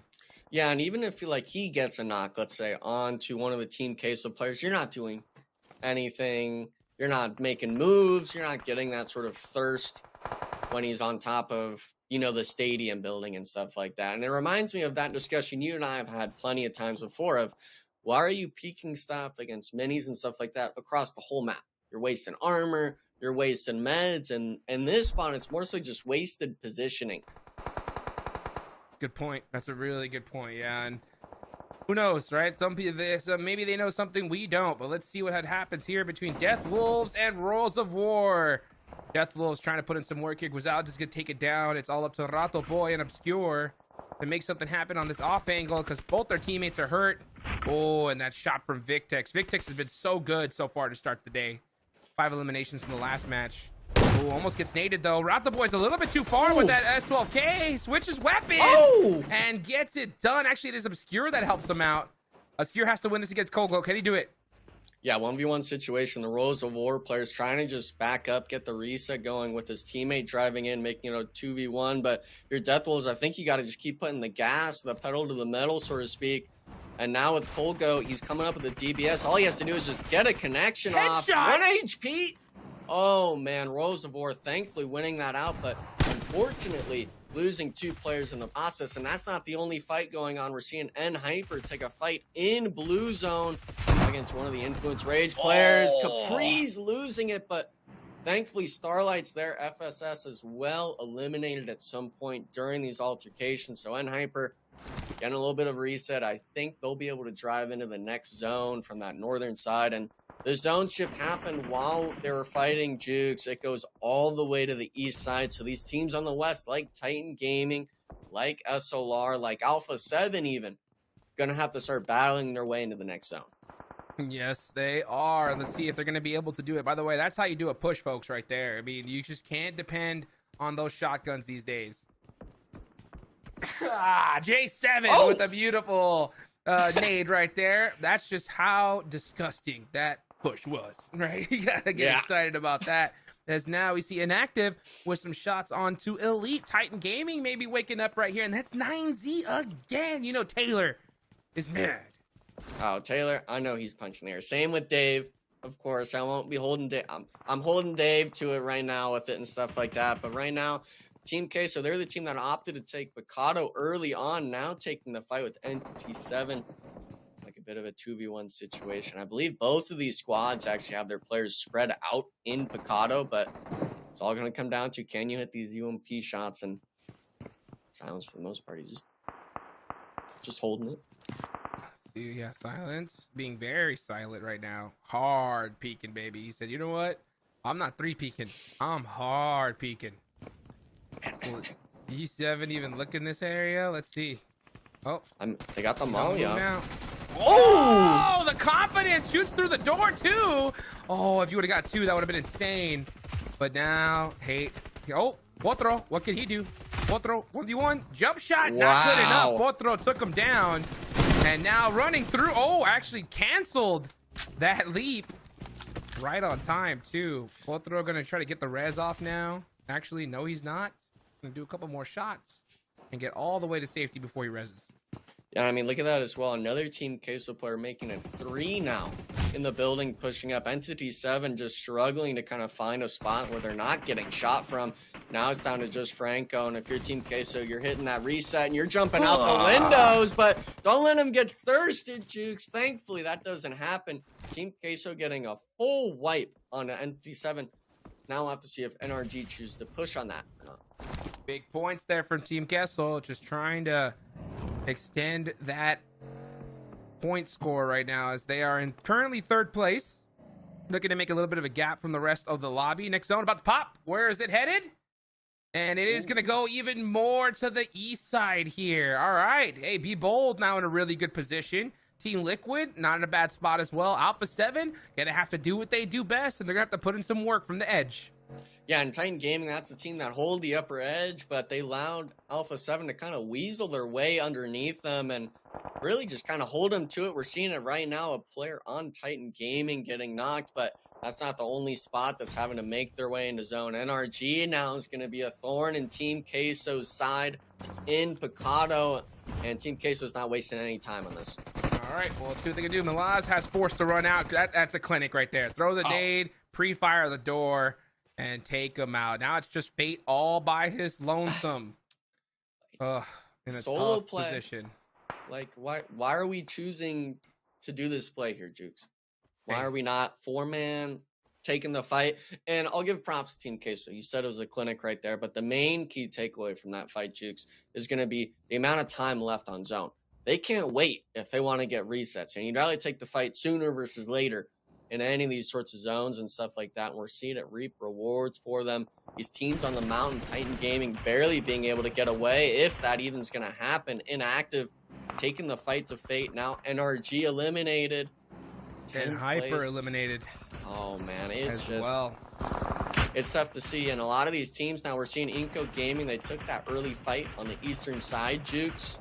now being able to kind of reap the rewards and just start raining hell on the rest of these squads. Yeah, let's see what happens. As Nunez is on the push, Silence trying to blow his vehicle up, and it create a little bit of cover for him because now Alpha 7 has their eyes sight on Team Kessel.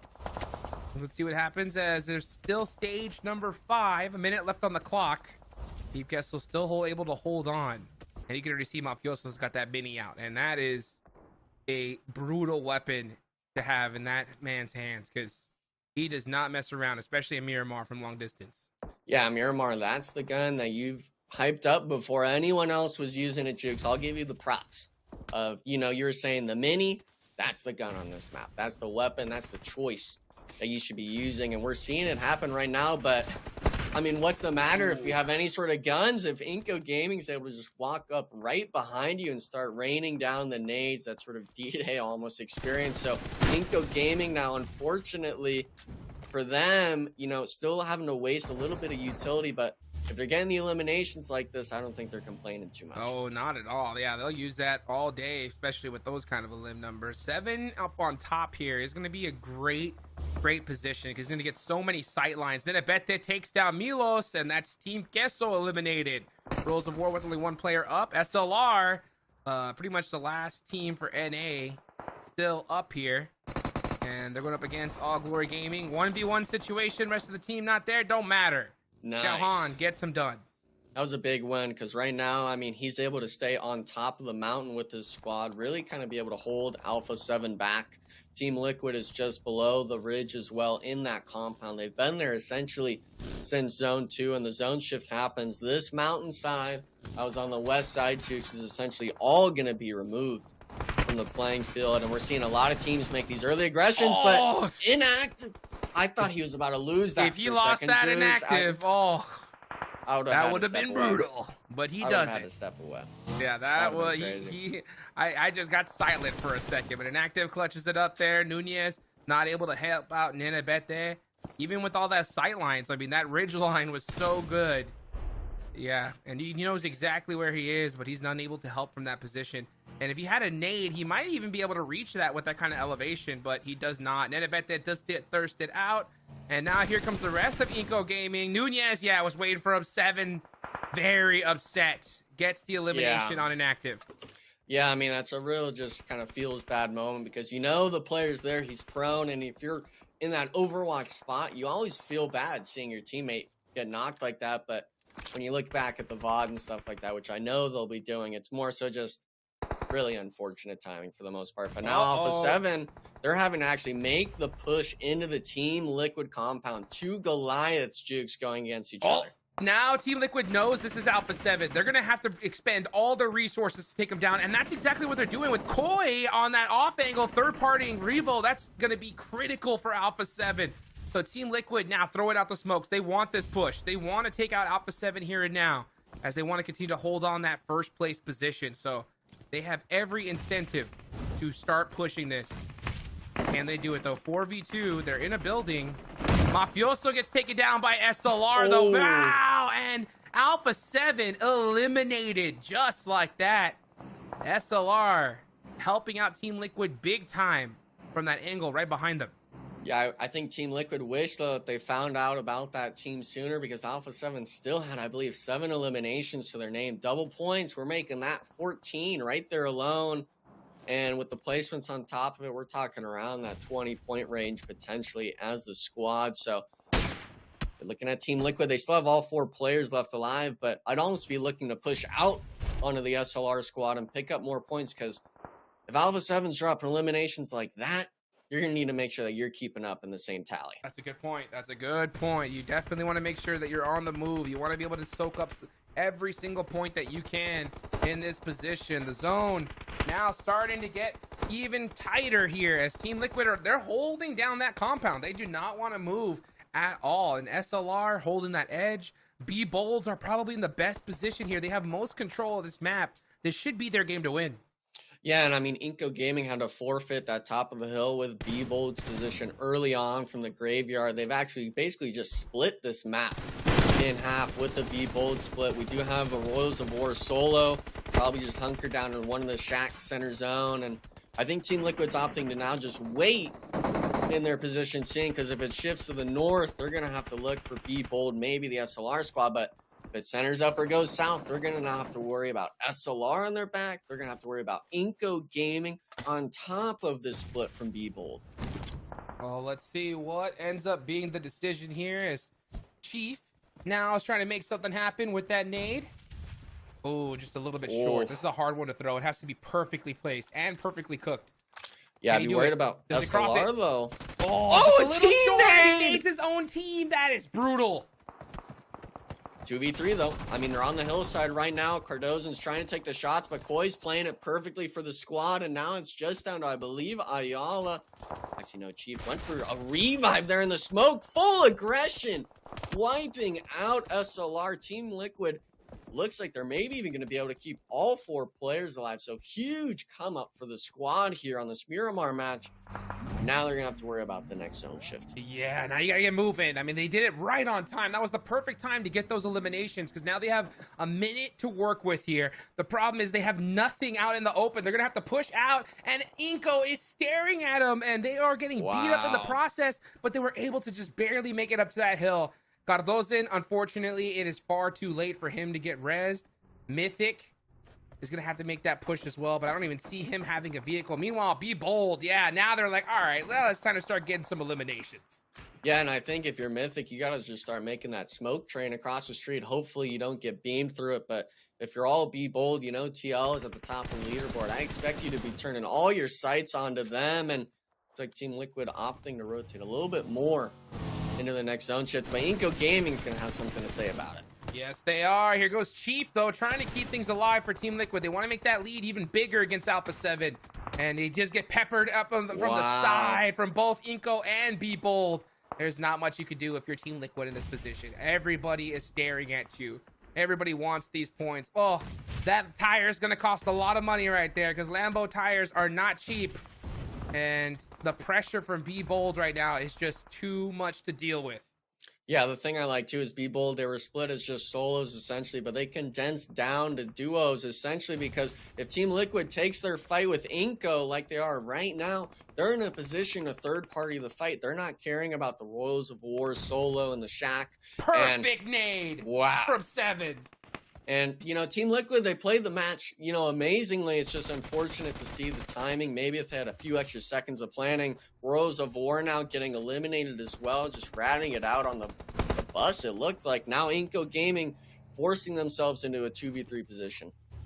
Yes, they are. Nunez, man, holding it on. 2v3. But I would not count on Inco Gaming just yet, because you could see them turning on the aggression. If he spots Fran here, that'll be huge. Oh, 7, possibly even going for a distraction play. Oh my gosh, he almost might get the run over. He does! 7 clutching it up has now evened this fight.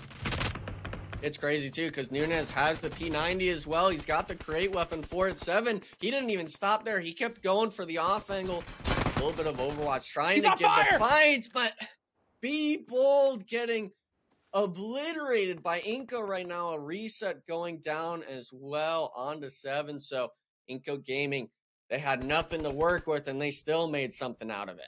Are you kidding me? That run over was insane. That opened up this fight completely. Things are falling apart for Be Bold. It's a 1v2. We've seen crazier things done. That smoke is going to be a dead giveaway for where he's at. Maybe it might be a distraction. Oh, he's trying to look for something. Maybe he's trying to find a new helmet, a new vest.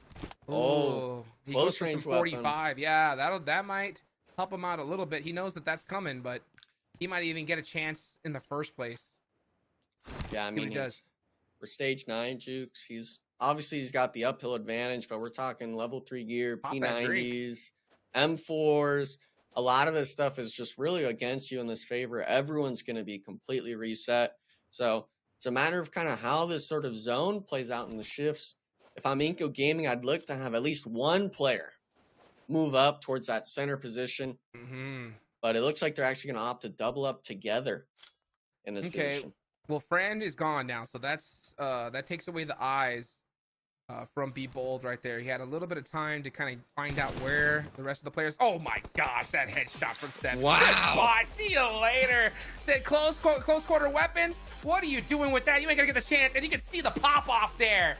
from none other than Inco Gaming. These guys are turning it up. Yeah, and I mean, they literally just a pixel of his head peeking the ridge, and it's just both players ding, ding, ding, ding. Like, you might as well have not even been trying to win that 1v2, and we see it, you know, all of them cool, calm, and collected. They're the cool cucumbers, that, as I'd like to call them, so to speak. I'm patting that cheeks, but for the most part, this squad, the run over is what started it alone, and I'd really like to get sort of Taylor's mind of it, because are you really thinking he's going to be hitting that run over there?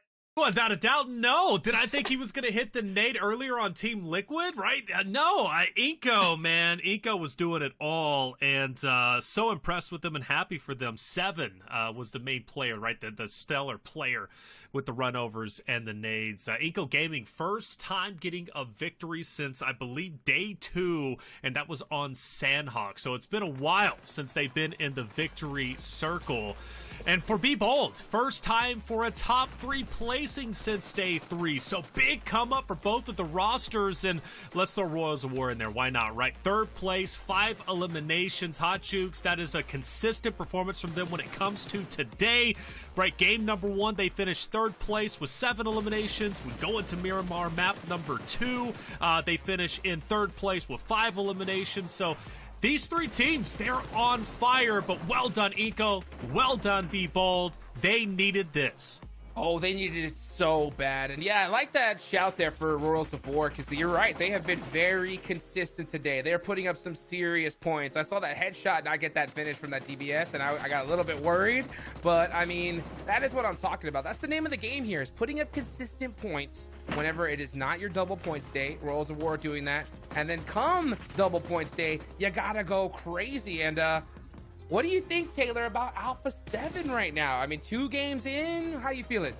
Alpha 7, right, game number 1, not their game. Definitely not happy with that. Now, game number 2, I'm happy for them, personally, because it is their double points after all. They get 6th place, so they're getting the placement points plus 7 eliminations. It's still going to be a big game for them to try and, come back onto Team Liquid, who's in 1st place. Granted, Team Liquid did a stellar job as well in map number 2. 6 eliminations, a 4th place finish. But Alpha 7, right, they get into that tussle with the muscle from SLR. You're not thinking SLR is going to be the main opponent you have to face, right? You're like, oh, we need to face off against Team Liquid. But no, SLR's like, we're in the mix as well, and they take advantage of the 3rd party. Alpha 7, I know, Enigma, they've got to be furious from this point, because first it was in Hyper, right? And now it's SLR, and they're like, these 2 teams should not even be close to our caliber.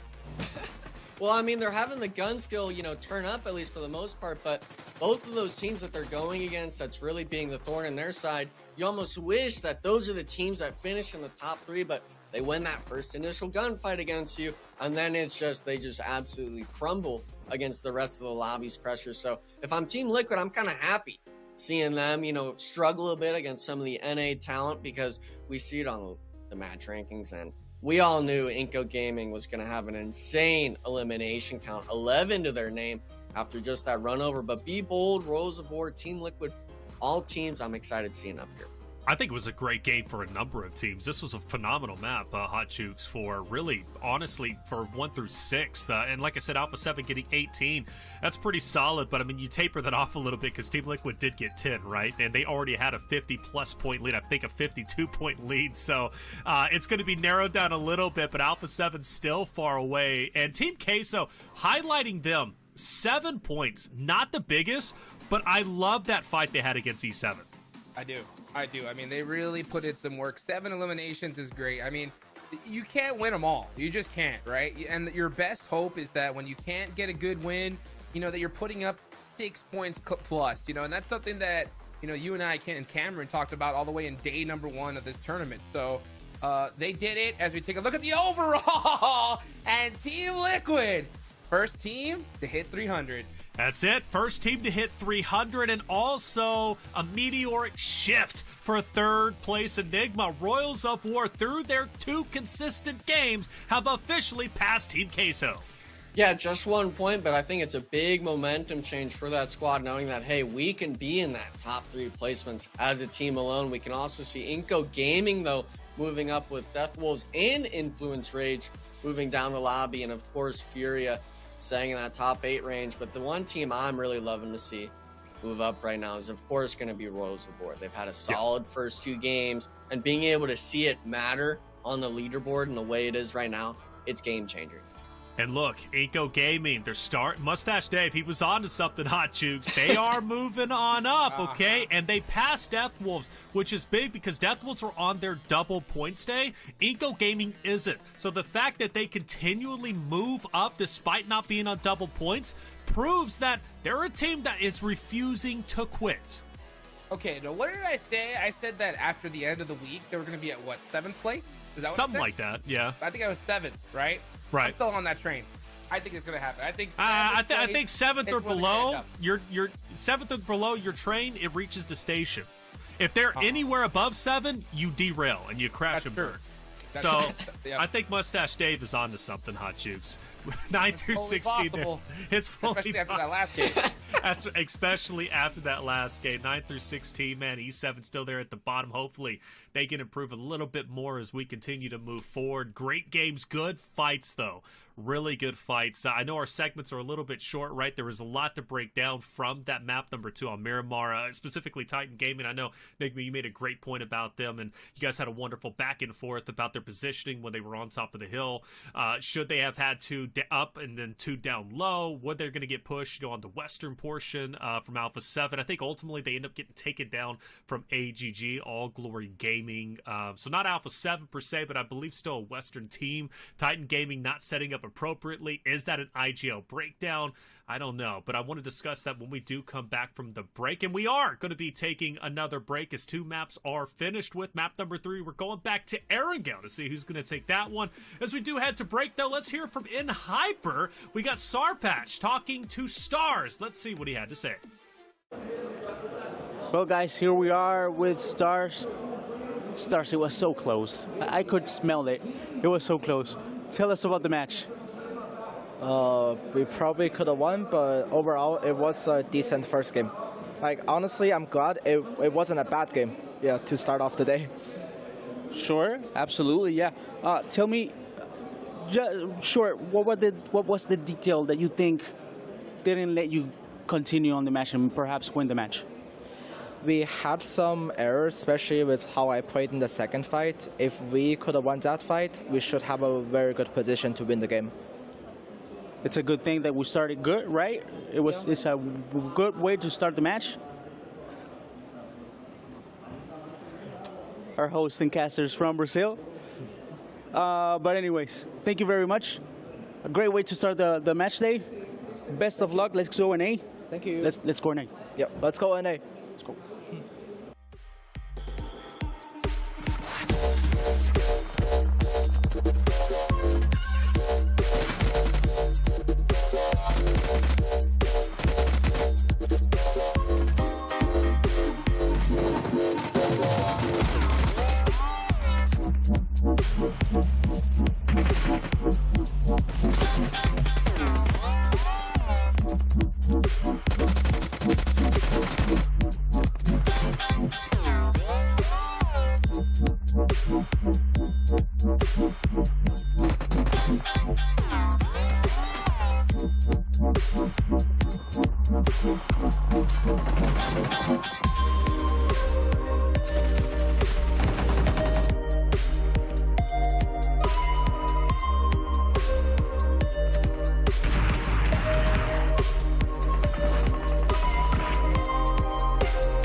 The PMSL Pass is active today to the 30th of June. There is a message pinned at the top of chat with a code and a link. Redeem the code with the provided link to earn 20 points in the new PMSL Pass event and be that much closer to earning the Dark Arts Gentleman set and Dark Legend UMP 45.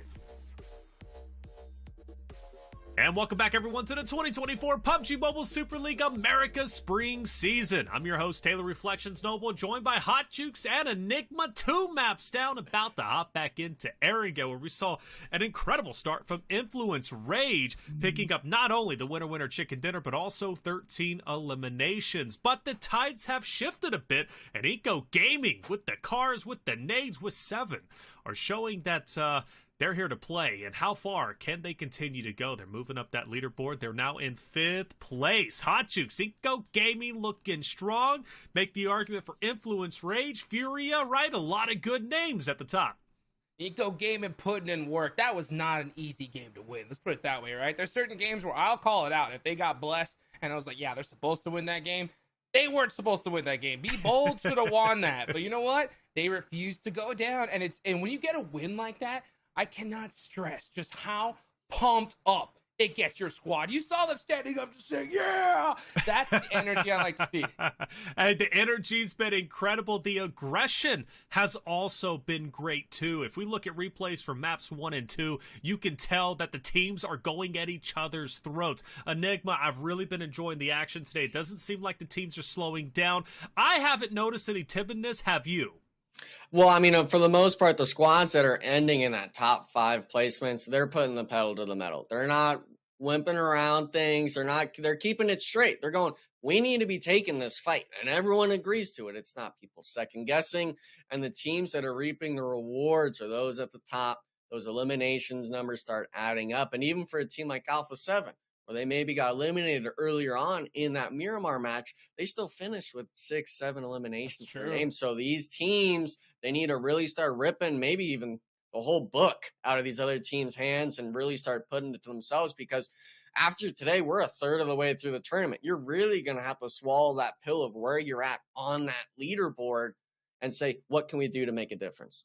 What can we do to make a difference? I do want to say, I think we have had a difference, though, in Super Lazy Reflex, first and foremost. That was a great game from them. An incredible game, in fact, to jump up and ultimately get 8 eliminations, 5th place, excuse me. But, yeah, Team Liquid breaking 3, or at least getting exactly 300. Hot Jukes has been more of a crawl today than it has been like just, a full send, but they're still in first. Now, how does the landscape change if Team Liquid continues their lead and grows even more over Alpha 7, right, in first place? Do we start seeing a definitive, like, okay, this is the team to take it all? No. And the only reason why I say no is because, man, these double point days are insane. I love this new format because it gives a chance, right? If you have one crazy double point day, anything could happen, even if you're a team all the way at the bottom. So I don't want to see any of these squads give up. There's no excuse at this point, right? Previous tournaments, yeah, you have a bad, week, 2 weeks, you're done for. It ain't like that in this one here. One game, one good day, and all of a sudden, bam, you're rocket launching yourself up the leaderboards. Even NRG Galaxy, there's still so many games left. If they went crazy, they could put up 100 points right now and rocket launch themselves all the way up to 4th place. It's possible, right? Without a doubt. Too high. Genuinely, let's say performances like yesterday, you look at Alpha 7, who earned 111 points. Today's their double points day. If they were to have that same success, which I don't know if they'll going to be able to. I mean, maybe if they start on map number 3, but that would have been 222 points, which, I mean, come on, that would have been insane. You want to talk about 300 points, that would have been the new low, right? And then who knows, 400 would have been potentially in the books from there. But regardless, the double points team has kind of started off slow today, which has been a big surprise. There have been days like in Hyper, for example, in 9th place. They started off their double points day on Friday with, I believe, like 40-something points. You go to the next day, and who was it? Who ended up, I think Royals of War ended up popping off and getting like 50-plus points. So there are some big games from double points, but we just haven't seen it yet today, which is, again, very surprising with how yesterday went down. Enigma, the teams, you as a competitor, right, do you kind of, is it possible to maybe burn out the day before? Let's say even double points were today. Can you have a pop-off game, a pop-off day, and then go into the next day and it's just you fizzle out? I think it's just a little bit too much of a time stretch for us to really make that. But for that sort of stuff, we're looking at 9Z. They were a double points team. They were sitting with a goose egg up there on that leaderboard, meaning they have gotten 0 points essentially in the last 2 games. Now, obviously, we do have 4 left. The squad is capable, like we saw yesterday, of having a pop-off performance. But if you're 9Z, I mean, the nerves start getting to you. You're on stage. You just drop double goose egg on the day that matters the most out of any squad. Jukes can even verify it himself. All these teams are fighting for those bonus points and having those pop-off games on their days. Your 9Z, that's the main team I'm looking at of what is going on here, guys. We're sitting with 0 points. So nerves, this late in the game, you think it's, Possible, I mean, it could, I think so. Without a doubt. I mean, it's, because each game is different. Battle Royale is just, it's such a complex game, and its surface is easy to understand. You want to be the last team standing, right? I mean, that's kind of what it comes down to at its core of what a Battle Royale is about, but then it gets complicated from there whenever you enter into pro play, because now you got to work on a number of different things. Obviously, you want to be in first place, but then you also want to get the eliminations. Now you got to capitalize on your double points, and everything just starts to add up, and you're right, nerves definitely start to play an impact. But we do have an interview with one of our teams and players. Let's go ahead and listen in and see what they had to say. All right, guys, here we are with White. White LG, tell me about the match. You guys were fighting with Alpha 7, but you were telling me maybe we shouldn't have fought them. Tell me about it. Well, because Alpha 7 was going into the compound, right? And we were the only teams on the east side of the road, which means that eventually we have to have one only winner on the east side of the road. One team can only come out alive. And the best strategy, we think, is let Alpha 7 give the pressure to the compound and eventually let them even out each other. But instead, we had too much pressure on Alpha 7 and we killed them clean, which meant that the compound was able to come out as a 4-man squad, and that's a pressure backfiring on us. So we probably need to give them like some space. Yeah. All right. How are you guys? How's everything back there on the stage? We're chill. We're chill. We're chill? Yeah. Awesome. We're just gonna enjoy the show. All right. Let's go. Always good to be able to hear from White Elegy, a really, really nice dude. I had the chance to interview him multiple times, got to hear about some of his personal life, what he's excited for, and overall a great guy. And it's tough here at this level to be able to get things going. And kind of like to segue what Taylor was talking about, there's a lot, you have to, a lot of roads you have to cross when you get to this level, and you start playing LANs. The great thing about being here for so long and being a team like Alpha 7 is that you're used to it, right? You're used to the highs and lows, right? The problem is that if you're not, it's hard to bounce back from. And I'm interested to see, Enigma, right? How does 9Z bounce back after 2 rough games, right? What do you think? I mean, they're hoping that they can get into this zone for the most part. I'm trying to look for them right now, and unfortunately, I don't see them. Actually, it looks like they land Pachinki, so they're a little bit maybe blessed if they can go fast enough to the bridge. But even with a zone like this, Jukes, I kind of wonder, to even cross the bridge at this point. Maybe you just take a boat and sit all the way out, like on the edge of the map, and just wait for the zone. I think right now, if you're 9Z, get in some vehicles, go down that eastern bridge, because you know what the playing path was like. You know that it's going to be tough for teams to get there. And if you're able to just haul it fast enough, you'll be able to get to military really, really quickly. So yeah, you see teams automatically scattering, getting into vehicles. Guizao has the, it's the shotgun. Oh, there was a shotgun. He had the AK and straight up deletes SLR. Oh, worst case scenario, especially coming off after an interview. The curse. The curse Enigma. Oh, Koi. 1v1. Oh, we're gonna take this 1 point, baby, because I think that's all we're getting.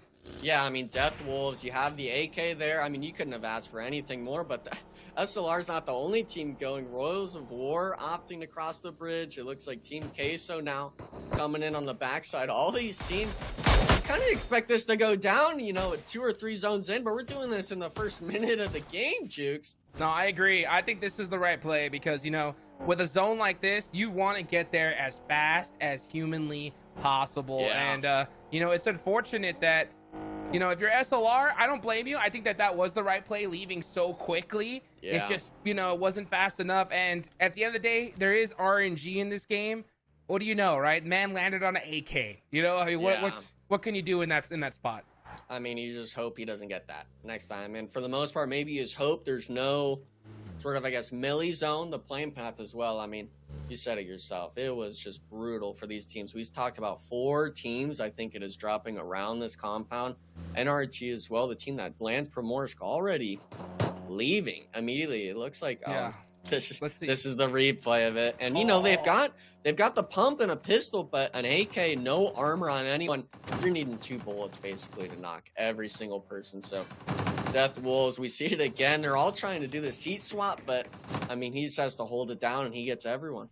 Yeah, I mean, that's how you do it. Guizao finds the AK, and he knew as soon as he found that weapon, I'm going to run straight to this road because there's going to be a team coming this way. And you saw SLR, the driving was on point, right? It's not like they got hung up or hit a tree or something.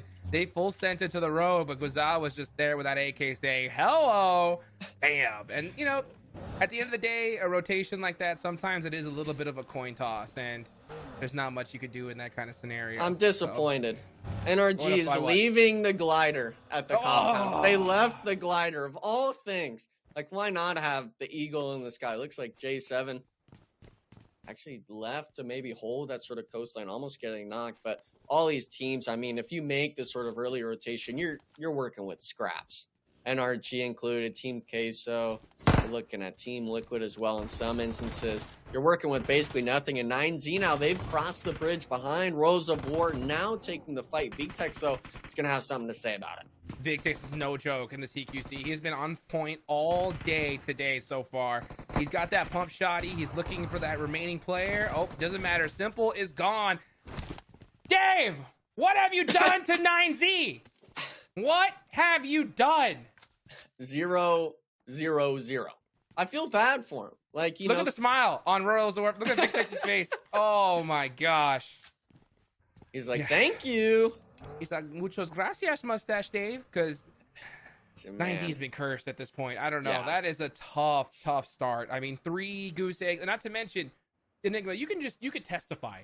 Yeah. Right? Is there nothing worse than getting taken out so early, right?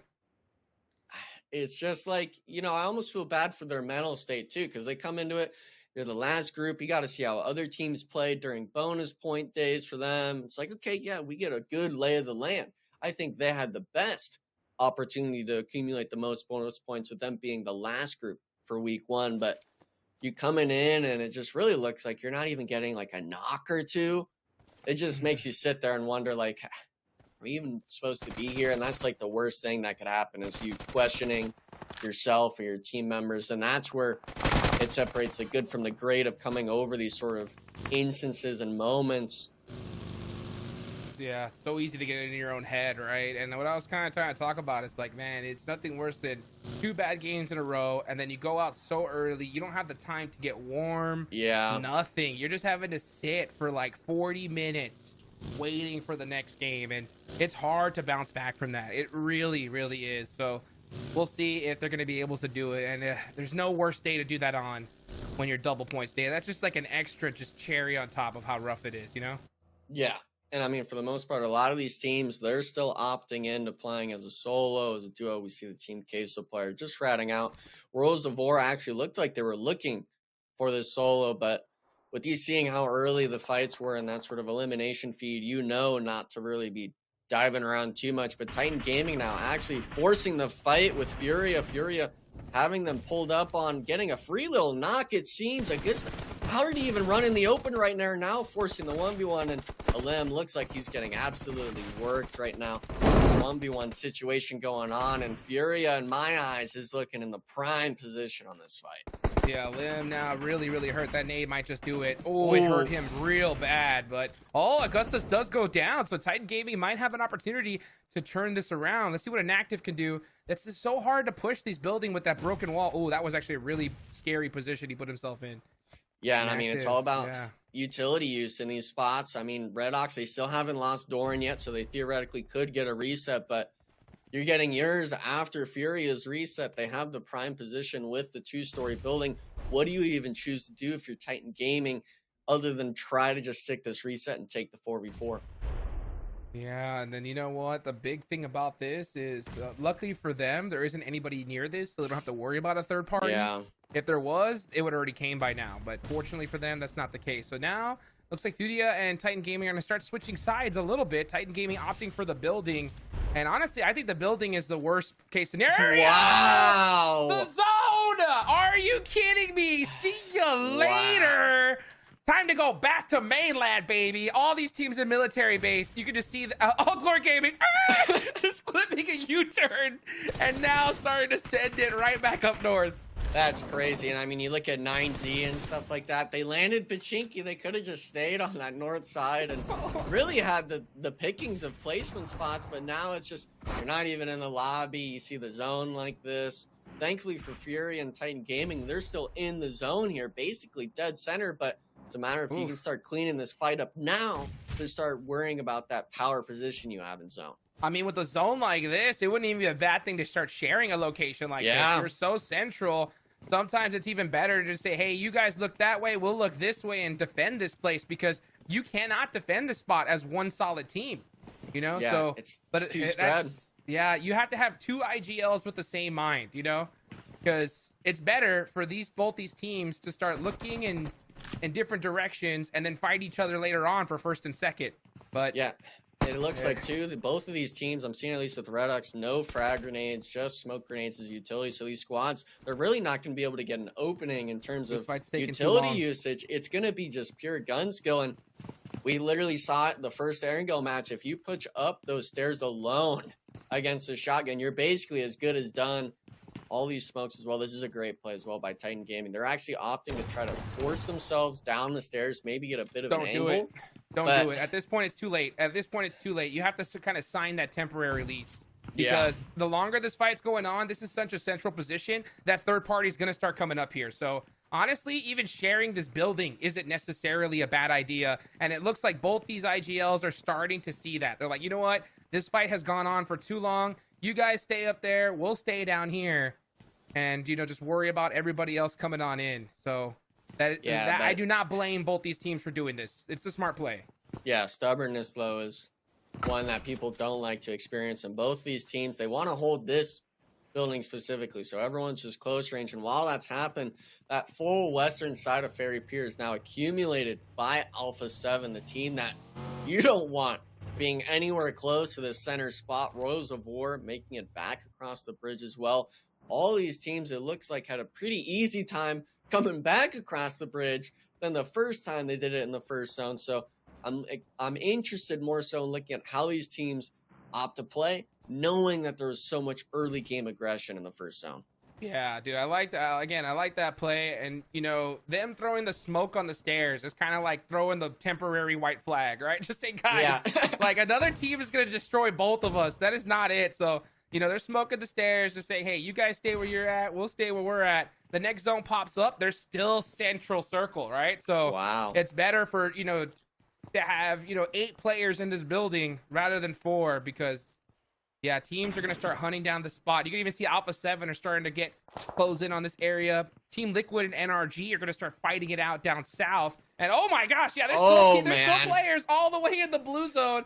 And Hyper and Deathwolves just super late to the party here. Yeah, I know we said there was, we were looking at maybe a bridge finish, but I think that's the wrong kind of bridge there, Jukes. They're on the complete eastern one.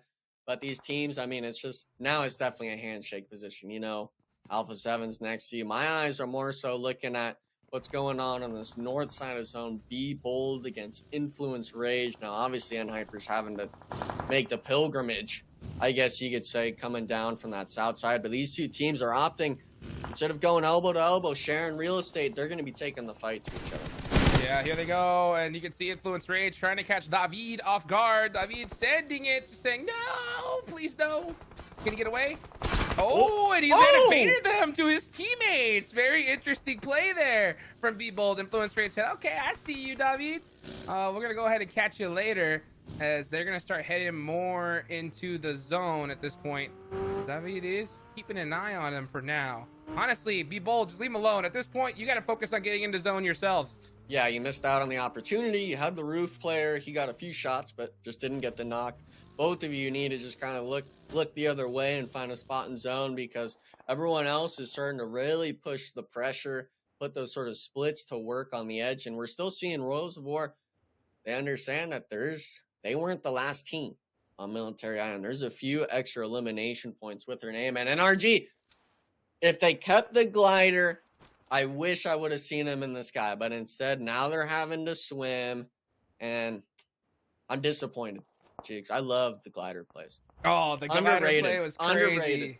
Underrated. Yeah. They used it to get all the way to the main military island, but now, yeah, they got to go back, and they're saying there's too many teams probably looking in this direction. I think we'll probably try to take the boat. The boatation. Boatation, so strong. Angler Gaming catching Wonka off guard. Team Liquid now starting to hold that bridge. They're going to be waiting to see if there's going to be any stragglers coming on in, and there are some, but I think every team is realizing, no, we want to avoid this bridge at all costs, at least from this side of the map. Yeah, Stars on the other side too, straggling it up. Poor and Hyper. These guys cannot seem to get all four players up together in center circle. I mean, pretty much for a while now. Yeah, and I mean, they're going to drive in and then realize that, hey, there's a guy swimming right in front of us, i.e. NRG, right in front of you. They're going to be able to hold you. I'm seeing a solo of Deathwolves behind NRG. So a lot of these teams, if they're not checking their backside, they're really going to be in for a treat of what's to come in this next zone shift. TL, though, they're the team that was on that melee side with the rest of them, bulldogging themselves forward onto this bridge, essentially now trying to fight for their way into the next zone. Yeah, E7 find their way to the best position in this match so far, but do they have the gun power to hold it? That seems to be their struggle. They find themselves in central zone quite a bit. It's just they don't have that ability to hold it, at least from what we've seen so far. Hopefully we can see that change here, as we're now about to reach a quarter of the way through this tournament here. I mean, this is going to be a big day. Let's see how it all ends out, as now we're starting to see Rolls of War hard focused on this bridge. Colgoat trying to defend against Team Liquid. Cardosen trying to sneak his way up. Are they going to be able to jump off and go down? Yeah, it looks like that might be the case. Yeah, Mythic trying to get that nade just short. This is the scary thing, though, is you gave Team Liquid just this little inch of the bridge, and they were able to bring it essentially a mile, keeping all four players left alive just on the south side of zone. And we're seeing the swimmers starting to finally reach the land. NRG had lost a few, I guess, HP ticks. Fate is 1 HP and Hyper to their east as well. And if you're either of these teams, I think almost you don't even want to shoot at each other. Oh, and Alpha 7 catching out Fate. At this point, I think you honestly just try swimming away from him. Maybe it looks like they're actually going to try to revive him in the water. So yeah, underwater revive right here. Wow. Look at that. And it does work for now, but then Spec gets caught out by Baton. That's from the ferry pier. Oh, Malaz getting caught. He's drowning right now. He's getting ticked away. Oh, is he going to be able to survive? Oh, no. Fate drowns. Malaz in trouble. Yeah, this is just worst case scenario for NRG. Yeah, and this is the team. Double points day. You're needing to get the eliminations, but you're Gone. You're getting finished in the water. You don't even have a chance to shoot your weapon. So 13th place, a big old goose egg for the NRG squad, unfortunately, at the halfway point on the day. And Hyper, though, there are 4 players up. They've got 2 elims to their name. Definitely a playable spot now that they've cleared out NRG to maybe work themselves into the next zone. Yeah, let's see what happens here. Is now and Hyper were able to make it in here, so not bad timing at all. They slowly slammed their way up. They were the last ones here, caught NRG off guard, and now they are going to be holding down Fairy Pier. So you can see him going for that loot box right there. Alpha 7 are looking in this direction, though, so they got to be a little bit careful. Rolls of War continuing to hold this spot right by the bridge. Next zone about to pop. Where's it going, Enigma? It's going south. It's going right on to N-Hyper. They're going to get blessed. It's going to be Alpha 7 and them and Furia kind of just farming everyone. But, oh, wait a second. Wait a second, Jigs. I'm seeing TL start to make the swim play themselves on N-Hyper. And if I'm N-Hyper, I'd be really worried right now of having a team like them sharing their sort of coastline with you. All right, well, the next zone does pop up, and it's a little bit shifted, but pretty central so far. E7, dead center. Let's see if they're going to be able to put some points on the board. But, yeah, N-Hyper and Team Liquid now going to have to push out of the water up towards where Furia is. Alpha 7's right there, too. But meanwhile, All Glory Gaming starting to fight out Inko. Yeah, they have to deal with this fight. It's all the way up north. Yep, here we go. And Inko Gaming taken out just like that. All Glory Gaming clutching it up. It's been a while since we've talked about All Glory Gaming, and this was a big fight for them. 5 eliminations so far. Yeah, but now they're having to deal with B-Bold. B-Bold had a split on that western side, but if everyone's 1 HP, it's a free knock. But, I mean, almost a bit of a bait play out of an AGG player. Maybe a bit of self-confidence, lack of, I guess, awareness of the situation. This was the same scenario we saw the NRG do. We saw one player push up, and the rest of the team just wasn't there. Call it what you may. Could be a miscommunication, not trust. But, yeah, you can't have that happen. And if all of Be Bold would have been right there with their teammates, they could have taken out All Glory Gaming. But now it's just too late. That nade, though, that was dangerous.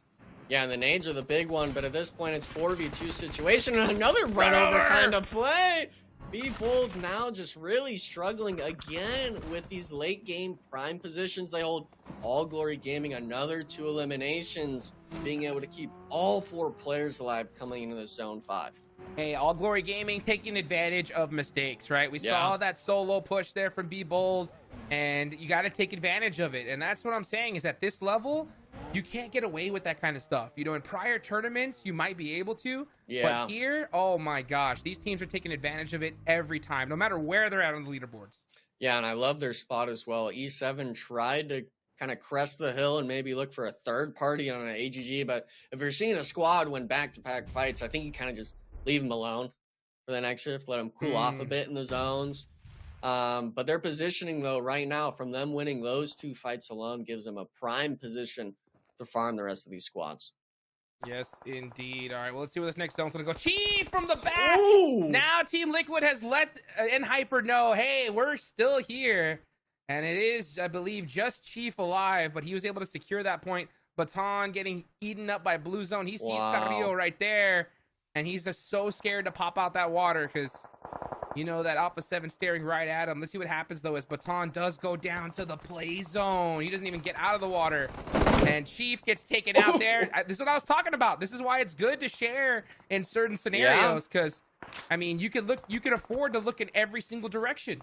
Literally is an 8-man squad. It's just crazy I'm saying that, but Furia, hopefully Titan Gaming maybe is able to keep track of what team number is below them. They do play with the vague kill feed, that elimination feed sort of information, but the squad themselves, at some point, I think you're going to have to move out of the building still, Jukes.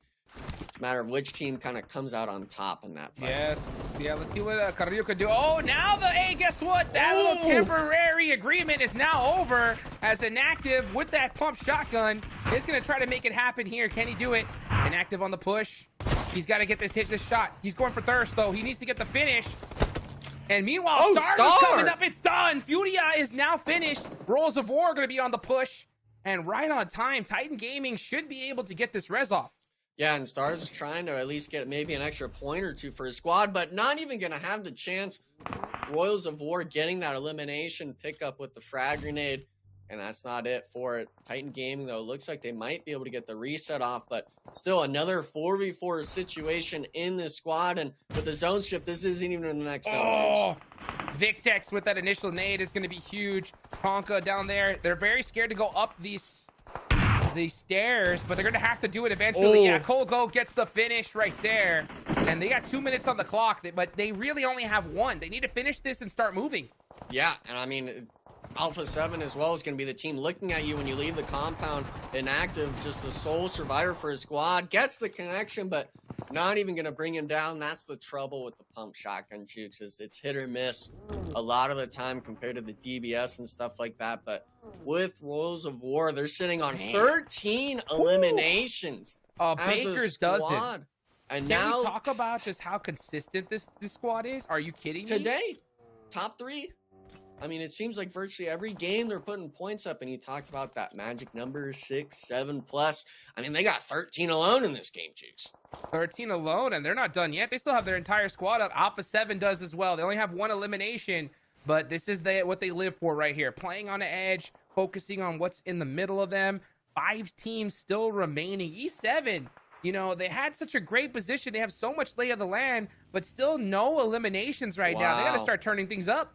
Yeah, and they opted to actually leave that compound on that south side of the road. They went north to these sort of bunker spots. So Royals of War able to find their own spot for the picking in stage 6. And now Entity 7 is going to have to worry about Alpha 7 trying to find their spot in the next zone. It's a matter of if they're going to be able to hit the shots or not. Let's see if they can do it. Super Laser Reflex now eliminated. E7 started to throw some smokes. I don't like that smoke right there. That's actually going to eliminate your sight lines. You have so much superiority in position. You need that vision. You can't just allow teams to push up on you.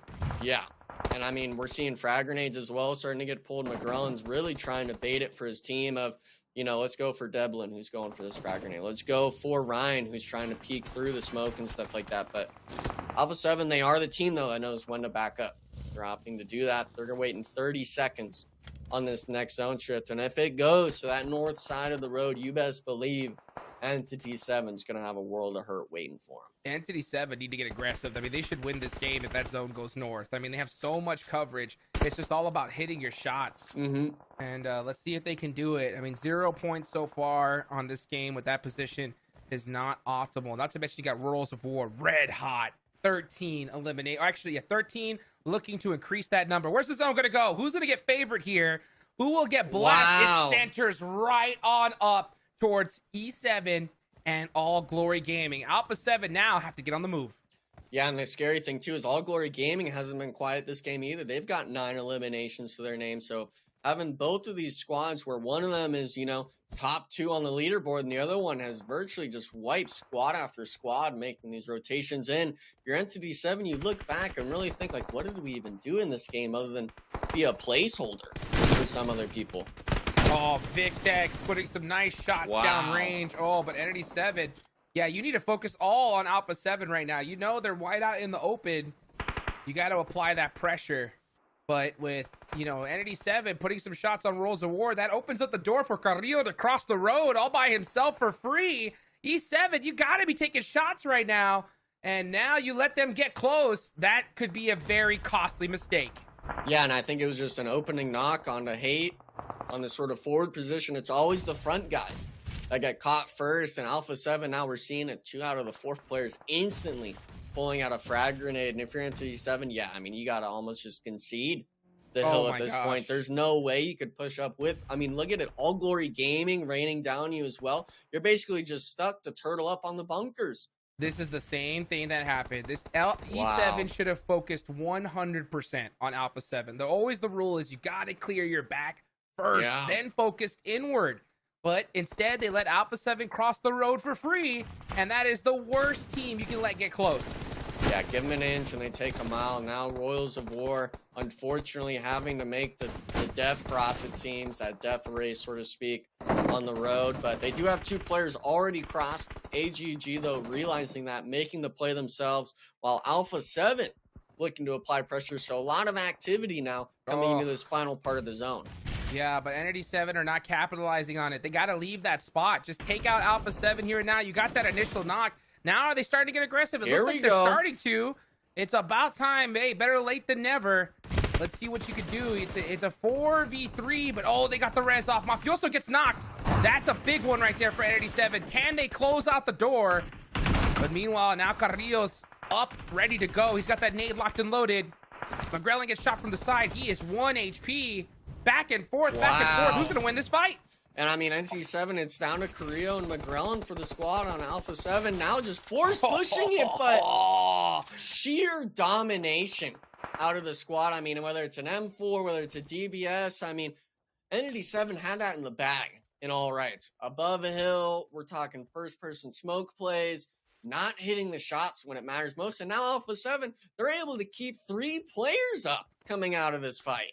So insane. They should have not even been able to make it across that road at all, but Entity 7 allowed them to, and Alpha 7, like I said, at this stage, you make one mistake and they're going to capitalize on it, especially a squad like Alpha 7. But Rules of War, you can't not talk about them. 14 eliminations. These guys are dominating this game. They're definitely going to push themselves up the leaderboards for sure. And it's really between them and Alpha 7. But All Glory Gaming's not out just yet. You got to keep an eye on them as well.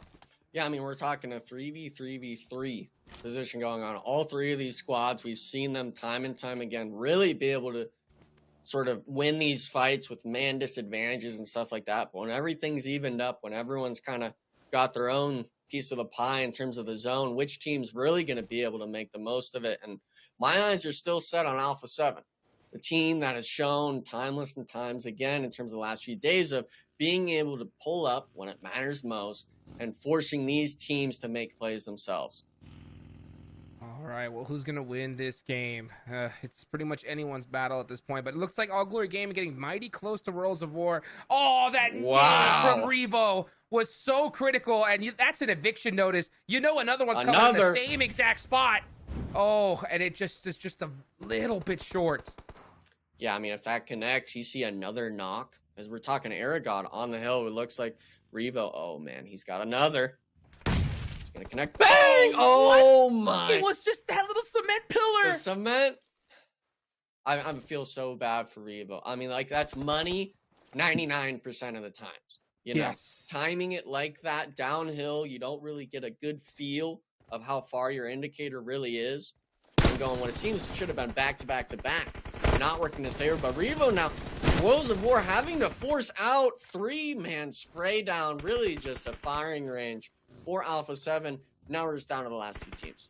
All right, well, let's see who's going to win it. So, Rolls of War go out with a ton of eliminations, and Alpha 7 looking to continue their dominance. Carrillo with the shotgun, a big trade.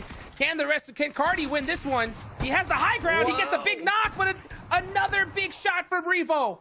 1v1? 1v1. Fran versus Revo. He's going to get the heal off. I mean, it looks like AGG, they're playing for the info game maybe. Actually, maybe a reset going on. If you're Alpha 7, you got to know. They're both going. I think Revo did it a little bit slower, but won't really matter too much. Look at McGrellan. Yeah. McGrellan is going to go up there and give away their position. He told them exactly where they were. Now here comes up the S12K. Revo in FPP. Can he hit these shots? He gets one. Goes for the second through the smoke. Gets caught up. It doesn't matter. Alpha 7 with the chicken dinner on double points weekend. Yeah, I mean, they needed that. That game was in no rights theirs, but if someone's just going to leave it up for any squad, Alpha 7's going to take the pickings. And the real key takeaway is at the end there, they got the first 1v1 after the 2v2 reset.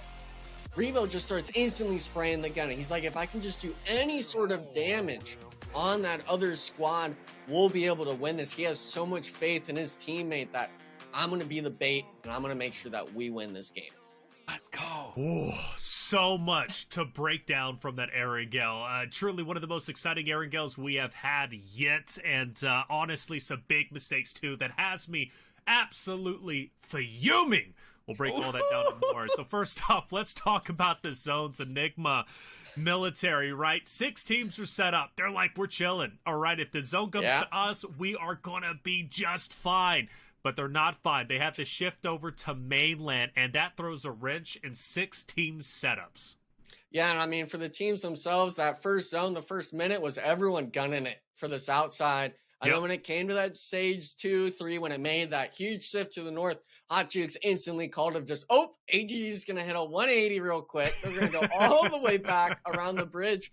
So these squads, a lot of them were never gifted this game in any way. You had to fight for your position. And AGG, fortunately, falling a bit short, still a huge game out of them. Oh, huge game. Honestly, Hot Jukes, that was the right call. Them booking it over the bridge was one of the best plays they possibly could have made, because look at what resulted in the teams that stayed on military as long as they did. More specifically, Death Wolves. First and foremost, Death Wolves had a great start with the AK, and I gotta say, Weezo, man, with the 3 elims, Death Wolves from that point, they go back to military. They ultimately run into, I believe, in Hyper, who finishes them off. But in Hyper, they've got to go across water. Team Liquid tries the bridge play, but then they're gate-capped by Royals of War. They make the adjustment. They go back into the water themselves. Now, that raises my first question. Team Liquid, was the water play the play? Because ultimately they're finished off, I believe, by Alpha 7 later on. Should they have pushed Royals of War? Was that even an option over bridge? Oh, man. It's one of those coin toss decisions. You know what I'm saying? You have to decide to either go make the push now, it's all or nothing, or we try to go the safe route. They opted for safety. I mean, they're at the top of the leaderboard, so I'm not gonna necessarily blame them. It's just one of those decisions. I think that if they were lower on the leaderboards, they should have made the push. But considering where they're at, I mean, it's the play's the play, right? Yeah, that's right. It's just hard for me to watch, man, because it was like in Hyper tried that water play, they end up dying, right? They end up getting eliminated, and then you watch Team Liquid go to the exact same spot to try the exact same strat to be finished off and eliminated. This was another fight that stagnated for so long, and I like how you said it, Hotchix. You're like, they had to sign the sublease, because at this point, man, they're both taking this building, and they stayed here for a while. Royals of War were the final winners, the victors of that house fight. Titan Gaming, though, they were really passive. Should they have taken the fight to Furia earlier, Enigma? I mean, for the most part, no. Hotchix is 100% right in that situation. If they just shake hands and that sort of stuff, but taking that fight afterwards, maybe you should have gone up maybe you went up the wrong set of stairs, you go up the different set later on, or maybe you just look to leave the building when you see Furia getting knocked. When all these other teams are really starting to focus on your compound, now that you're the ones being pushed out of zone. So Titan Gaming, there's always a million different things that could have happened, but this fight alone right here at the end, I mean, it was beautiful out of Alpha 7. I could watch this over and over again, man. That double res Hot Jukes did for the finish at the end, Alpha 7. And look, they went from 1 elimination all the way up to 11 within, I think, 2 zones. That's all it took for them, right? Really the finals, and it started with E7, which that's where I'm mad at. Now, let's give the flowers, though, to Alpha 7 first. 42 points. Now Team Liquid starts to sweat, Hot Jukes. Yeah, I mean, they're definitely going to be sweating for sure. I mean, it was only a matter of time, right? Like I said, right? We saw 2 rough Alpha 7 games. We knew it was coming, and it had to be in this game. And again, it was not an easy one. I will say, though, Alpha 7 got very lucky, though, Taylor. Don't you agree? With zones? No. With the they didn't get lucky with zones at all. Oh, E7. They got lucky that it was E7 there. That's what they got lucky with. If it was any other team, they're pushing it. I am convinced now, because that is the second time E7 refuses to push Alpha 7. I don't know if it's the 2 7s and that's why they're intimidated or what's going on, but make the push. More on that in just a little bit. We take a look at our overall standings, because I'm genuinely fuming. 304 to 298. Enigma, just a map ago, there was a 50-point lead for TL, and now that lead is just 6. Yeah, we knew that lead was a little bit of false hope for the TL squads. All the Alpha 7 fans knew, hey, it takes one game for us to really just go from 20 points to 40 points, just like we did just now. And the scary thing is we're only halfway through the day. There's still 3 matches up for grabs for this squad. Obviously, we see Death Wolves and stuff like that. They're one of the other teams in the top 8 with those bonus points. But for the most part, I'm Team Liquid. I'm really hoping that N-Hyper or SLR goes after Alpha 7 again like earlier, and makes them go out early. Well, Royals of War, though, Hot Jukes, 3rd place still, and now growing their lead to nearly 20 over Team Queso. That is 3 back-to-back-to-back third places, and their eliminations continue to grow each game. Yeah, I mean, Rules of War, phenomenal game. Literally phenomenal. I mean, honestly, phenomenal day so far, right? They could ask for a better start to the day. If they continue to play like this for the rest of the tournament, they're absolutely going to be a threat. One thing I am starting to get a little concerned, though, is there is quite a big gap from second to third place. Now we have a 50-point differential, and at the end of the day here, it's even, right? Because everybody has had their double points day. So these other teams, especially two teams in particular, Taylor, here on this one, they need to start popping off now. Ooh, 9Z, NRG Galaxy, come on, today is the day to go big, or, well, you're not going home, but at least go big, right? You're going to go back to the hotel room and take a 2-day break after this, and you're going to be a little bit upset you didn't capitalize off of your Sunday's double points, right? But things do start to get a little bit closer, even at the bottom. SLR, E7, NRG, right? They're relatively close, and then at the top, 172 for two of them in Hyper and Furia, tied. Man, there's so much that I want to talk about. Obviously, we have to go to a break, but just an incredible game number 3 with a lot of action and a lot of mistakes, but also some unfortunate zones that ended up happening, right? That rotation again from military to mainland was just brutal for 6 of the rosters. We're going to take a quick break. When we come back, though, we're going to be moving into map number 4. Sandhawk, you're not want to miss out. We'll be right back. Who will be the champion of PMSL Americas? PMSL, Alpha 7. Alpha 7. Alpha 7. Who will be the 4 teams that qualify to the PMWC? Alpha 7. 泰坦 in I'm probably going to say Alpha 7, Titan Gaming, and maybe Team Liquid, and us. Alpha 7, Team League, NHP, Influence. Who will be the best NA team? NHP, 因为他们是受邀队伍，代表他们是一个很有经验的队伍。So he said it's probably going to be NHP because he thinks they are the partner team. That means they are very experienced and have a lot of in-game knowledge. Personally, I think it would be Titan Gaming because they have proven themselves through the American qualifier in North America region. They went in the phase 1 and phase 2 back-to-back with a huge gap of the second place. And Hyper. Who will be the best LATAM team? TQ. I think it would be All Glory Gaming because they have super powerful gun skills. I like that team a lot. TQ.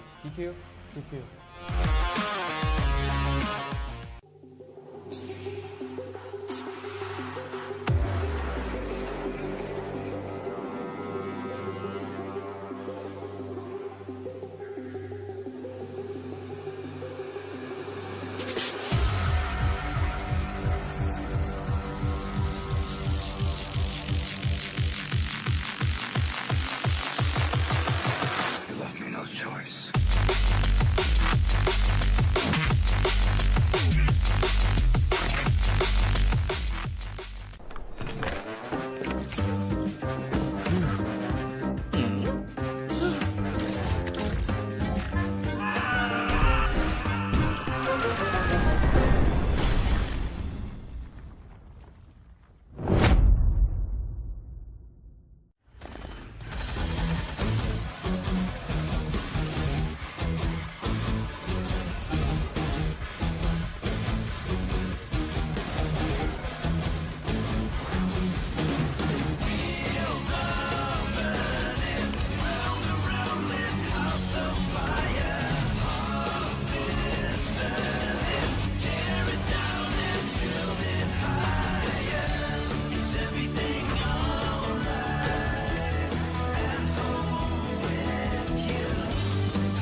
And welcome back, everybody, to the 2024 PUBG Mobile Super League America Spring Season. I'm Taylor Reflection Snowball, joined by Hot Jukes and Enigma Alpha 7, looking down at the competition as they start to come back, man. Even spitting, like they are really getting into it. Yo, I'm covering my face too, Hot Jukes, because it's spitting all over me.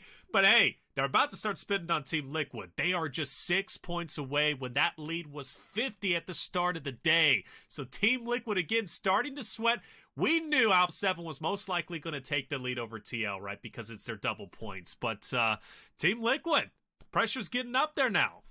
Definitely. Absolutely. Yeah. If you're Team Liquid, you knew this was coming. You knew this was coming, right? So I think at this point, you know, if you get into a fight with Alpha 7, if you're Team Liquid and you realize that it's them, you get a finish or you get finished, I think you gotta press it, right? You gotta find a way to take him out. And honestly, the biggest way to do that is popping out of a vehicle, right? Not letting him cross the road for free. More on that in just a bit. We're going into Sandhawk map 4. I want to lay into E7, and we will. Hot Jukes Enigma, take it away for Sandhawk. Sandhawk, baby, let's go. Oh, man, now it's time to turn up the heat, baby. Hope you guys are as excited as I am. Happy Sunday, everybody. It's double points day for Alpha 7, and we saw them really utilize it here as we see some drops. Now we got an Hyper. Oh, there go E7 feeling confident after getting wrecked by Alpha 7. And it looks like we might see a little bit of a repeat here from Hyper. Yeah, I mean, they've got some DBSs, but if you're staying up top, you're going to get shot at some point. And Hyper now on the back foot, spread out across the sort of ruins building. But D7, 1-for-1 each trade. Stars is in a 1v1 himself against the shotguns that matter the most. And at that point, what can you even do? FSS now forcing the 1v1. He's gone for the pre-fire. He knows he's 1 HP. Big wins from each squad, but unfortunately, with it being Sandhawk, you're going to have to keep fighting over and over with these teams. And, you know, I like the aggression. You know, they got some points today, Hot Jukes, for their double points.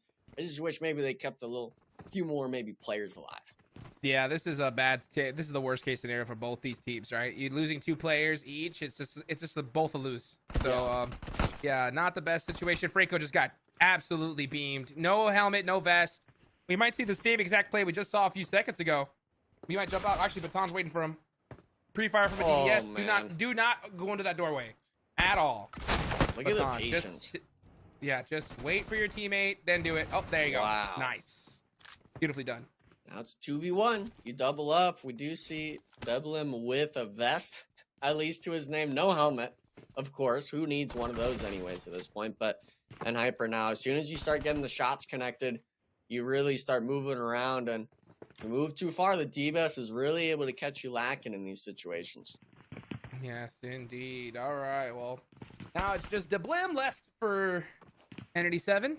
He's got that DBS. He's waiting for Baton. Yeah, he even put a couple shots through that window to let you know, hey, I got a DBS here. Don't just come out and push up me for free. See what happens, though. And Hyper versus Entity 7. Entity 7 putting up at least 2 points on the board. Good for them. Uh-oh. Baton looking for some toes. Come on. Does he see the angle? He sees it. Oh, he's missing. Oh, man. He can't find the shoe. This is tough. This is tough to watch, Jukes. And Hyper still need to coordinate. That man has a DBS. If he gets the knock, he's thirsting instantly. Yeah, you're seeing it. They're slowly kind of, I guess, circling Deblin right now. But gotta hit the shots. Doesn't happen. A little bit of BM. Oh, there we go. Yeah, stand up. Stare at him. Across the stage, Starlight. That's what I like to see. That's passion right there, Hot Jukes. Oh, there we go.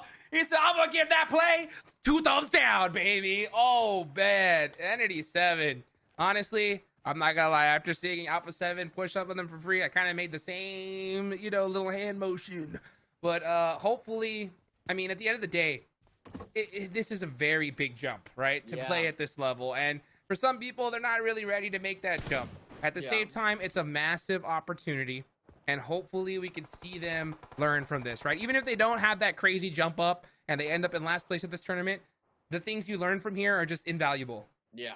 And I mean, for the most part, you've really got to get used to these sort of in-person events as well. We're seeing and Hyper, you want those emotions flaring up like that if you're winning fights. You don't want the negatives flaring up in those situations when you make mistakes, because in any sort of momentum, if your team's able to get hype, you're seeing your IGL stand up and start putting people down across the stage. I mean, that would get anyone's blood going for the most part. And Hyper's one of those teams where I feel like they need that momentum shift, and it looks like Starlight's the one that's stepping up for that squad. Yeah, you always need that hype man for sure. It's so important, right? I mean, sometimes you may have a player who isn't necessarily, I'm not even just trying to say that this is Starlight at all, but sometimes you may have a player that's not, you know, the craziest in gun skill and things like that, but he's your squad hype man.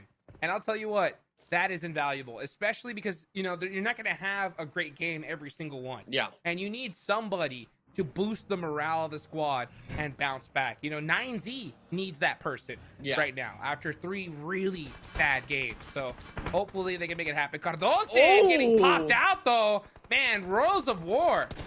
These guys do not mess around. If they see an opportunity, they're taking it. Yeah, and if you're the TL fans, you're kind of really just wishing that wasn't Cardoso and the one being knocked and stuff like that. Maybe you wish it was Mythic or someone, because any number of those other players have tremendous gun skill. And if you're Rose of War, you're really happy with how you're playing right now. No one on the team's knocked. You're having a free elimination off the bat. And with these sort of zone shifts, you're in the most prime position for it to go to either side of the river. Absolutely. Let's see what Ayala is going to do. He's popping some shots off at SLR. Sometimes it's better to stay a little bit quiet, let SLR actually push up and then start shooting. But at the same time, sometimes you want to just say, hey, don't even come this way. I don't even want to deal with you right now.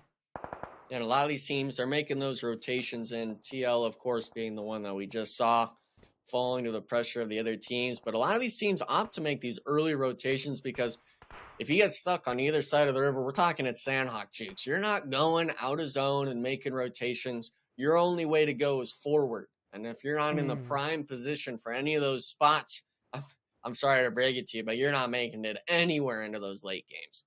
Yeah, that's for sure. Fudia are going to be holding their spot that they know and love right here on this side of the mountain. This is on that little mountainside on the island on the north side of the map. So if the zone does go here, they are going to be in a great position. This is what they bet on in Sandhawk. Yeah. It's a 50-50 coin toss. If the zone goes here, it's like you almost guarantee a win. If it doesn't, you're in big trouble. Yeah. So, it's still a chance at this point. So you can see Furia spreading out, just trying to get as much lay of the land as possible. Yeah, one team I do like, though, just looking at our own personal map feed, is Titan Gaming Spot. We're on the northeastern side up towards that western side, I guess you could say, of Paradise, towards that bridge, essentially, where we've seen a lot of plays happen through qualifiers and stuff like that on this spot alone. And this squad themselves, they're a team that's really needing to start getting the motor going today. They've kind of missed out on their double points day and stuff like that, in my eyes, at least. Today, you know, even though it's just normal points, you need to get all you can get. You need to start moving up, maybe finish the week strong, per se. And with this sort of zone shift, they're still going to have to be working for every single point because it goes up northwest. And, I mean, for the most part, a lot of these teams are going to be struggling in this. Yeah, absolutely. Well, let's just see how much of a struggle we're going to see here. I guarantee you it's going to be a lot because this zone definitely makes things difficult, but not for Furia. Furia, this is their dream circle. Yeah. Especially if it centers up here. Inko did get all the way onto that edge of the map on the north side, so they are big chilling. And Mythic, though, putting in some work on the SLR. They actually drove up? Wow. I think they were trying to go in between that sort of canyon on the north side. What? But if you're SLR, you really have to know that this spot's taken. There's no way you're assuming it's free for you to just drive in and kind of just pull in and take. That is not a safe rotational path. Like, I don't care who you are. You're getting finished 100% of the time if you try driving up through there, especially if a team is taking this compound here. But who knows? Oh, meanwhile, people are getting shredded by Alpha 7. Alpha 7 now starting to heat things up. These guys are going to start racking up the points here. The lobby needs to watch out. Yeah, I mean, just sharks in the water, all 4 of them just completely over top of all the knocked players, thirsting them instantly. And I'm kind of worried for NRG, one of our other double point teams here tonight. They're just to the west, out in zone with them. These are the last 2 players we're seeing of Be Bold trying to make the rotations in the bike. But Alpha 7, though, I mean, they are smelling the blood in the water, especially after these last few games. Oh boy, well, next zone is gonna start it's starting to close, so we're gonna hit circle 3 here soon. Last couple of remaining members of Be Bold just looking around right now, trying to figure out a way on into this circle. All Glory Gaming and Influenced Rage are stuck over by Boot Camp, and 9Z is holding trifecta, but they gotta watch out because Alpha 7 is coming for them. Yeah, I mean, I like 9Z's spot, but it's a matter if you can really hold it against a team like Alpha 7 driving up on you and forcing that 4v4.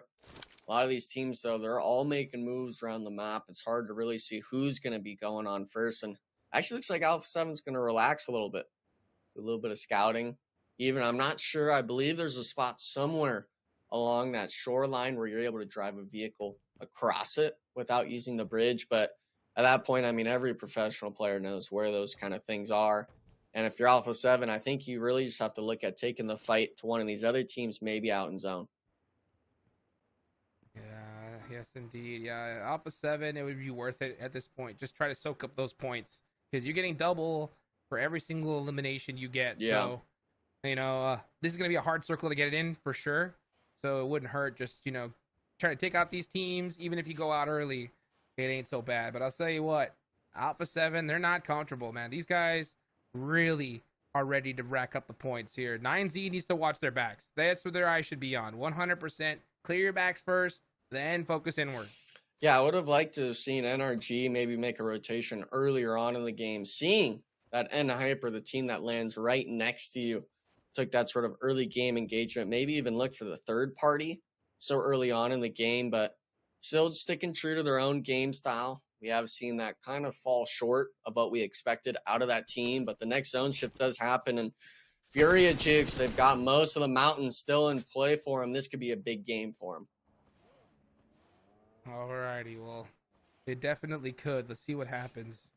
Because Influence Rage are now focusing towards 9Z. 9Z might be trying to actually make it towards the bridge in the blue zone, but Alpha 7 is waiting for Carrillo actually takes down Fran, and now Diego, man, B-Bolt's like, what is going on? Where are all these squads coming from? Yeah, I mean, everyone's opting, instead of swimming across, maybe going to the north, we're all just going to go to the south bridge. We're all going to go straight to N-Hyper. Looks like NRG as well is feeling the brunt of that on the bridge. But all these squads, we're talking 5, if not 6 different teams forcing themselves into these fights. And look at that 9Z leaving some of their players, just sending it across. But will it be for not Alpha 7 just having a field day right now on this side of zone? Oh, Alpha 7 soaking up these points like crazy. This is only stage 3, so the blue zone definitely tickles a bit, but it doesn't hurt that bad. So they can afford to still be here. And then now that they got some eliminations, as a matter of fact, they have 6 already, Enigma. Are you kidding me? I mean, it's just that squad. You put them in the spot where everyone's going to be driving by you. It's just a matter if they hit their shots. And 9 out of 10 times, they're the players to do it. And Hyper as well, somehow holding down the sort of western bridge as well. So all these teams, instead of just going straight into the zone, they got a little too fancy with it. And now we're down to just solos in the lobby. Oh, boy. Yeah, these solos are going to have to make something happen. And there's a whole bunch of them. Malaz, NRG, man, these guys just can't get it going here. Be Bold now eliminated.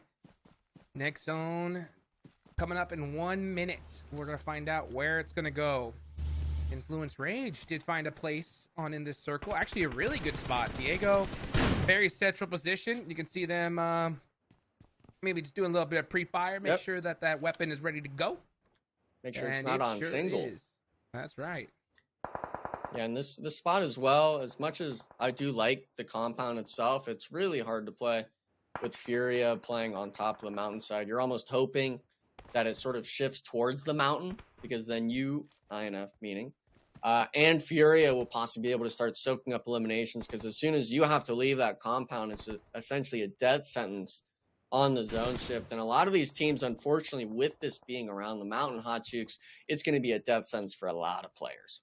Yes, it is. Yeah, once we hit, especially stage 5, we're going to see half this lobby just disappear just like that in a snap. Oh! And Hyper, yeah, looking, trying to catch that player from 9Z, and it looks like Alpha 7 just passed him up. Oh, actually, never mind. Oh, they're stopping here for the fight. Baton had the open shots, but is not able to connect. And now Alpha 7 in a 2v1 situation, they take out 9Z. 9Z eliminated once again. Baton. He has the angles. Oh my gosh. Wow. Mafioso survived that. That is crazy. Yeah, I mean, it's a 1v2. Korea, or actually Magrone being the one staying up in the back, getting a reset off, and Baton, unfortunately, missing his opportunity to strike. That was actually a 1v4 situation with Alpha 7. Chuko being able to take down 2 players off of Alpha 7. It really just needed to come down to if Baton could get the knocks themselves. And I mean, it just looks like they're playing with their food at this point. Free little nade damage, 1 HP. Both of your players are up, and they've already got 8 eliminations. They just have to win this fight and get into the next zone, Jukes. It's not even going to matter. No point for Alpha 7, but N-Hyper's eliminated with only 6 eliminations to their name. Yeah, big heads up there from N-Hyper to say, you know what, let's just deny the point, because we know that Alpha 7's going to clear us out. Meanwhile, NRG, Mafioso, refusing to go down. I'm telling you, this Alpha 7 team, they are so hard to take out. If you don't take them out on the first push, even with just 2 players, they're still dangerous. The zone's starting to close, though. Ooh, he's looking around. It's going to be really close. He's going to have to full send run it. He actually goes to the vehicle. That is an insane play. What do you think about that? I wonder where's NRG's Overwatch of it. They had the shots before. Why give it up so early? The timing was there for you to pick up the eliminations, but as a squad, that's just the confidence factor. They were a 2-man holding back Alpha 7. You know that's Alpha 7, but you still choose to do nothing. And now the squad is forcing their fight into the Influence Rage team, only getting a single knock, Jukes. I really wish that they just took that fight to Alpha 7 instead of letting them get away scotch-free. Oh, yeah, just like that. I mean, NRG not able to make anything happen here on the big double points opportunity. Another rough match for them. Same's going to go as well for 9Z, man. Those guys going out early. They got 3 eliminations here in this one. But Titan Gaming, right? Titan Gaming, another NA squad that needs a lot of points, regardless of what day it is. Playing a little bit separate once again. Doran in a position to now have the whole Team Liquid by himself. And the rest of the squad is just not there to support. Yeah, it looks like Doran actually maybe was his vehicle got shot out or something forced it, because the rest of his squad is perfectly fine on the mountain. I would expect them actually to have fought Furia earlier on with these sort of zone shifts and stuff like that. But Team Liquid, they opted to leave that lower compound wrapped up into the Furia Titan Gaming mountainside. And now all these teams are having to fight for essentially just 1 or 2 trees, some rocks, maybe. It's going to be a real test of truth if Titan Gaming is able to hold on to their spot. Well, let's see if they're going to be able to do it as a 3-man. And that's a kind of tough situation here is, you know, seeing these teams that if they were able to stick together, could be in a really good opportunity. But for some reason, a lot of these squads low on the leaderboards, right? They try these 3-1 splits late game, and they just are not effective. You know, you end up losing that player 9 out of 10 times lately. There's a reason why you see squads like Alpha 7, Team Liquid just stick so close together, because they realize it's just better to fight together in this situation. Because if a team realizes that you have 1 player separated, they're full sending on that player every time. Yeah. One team, though, I do like to see is we haven't seen them much of is the SLR squad, actually kind of playing just below Titan Gaming, the solo of Furia on that northern side of zone.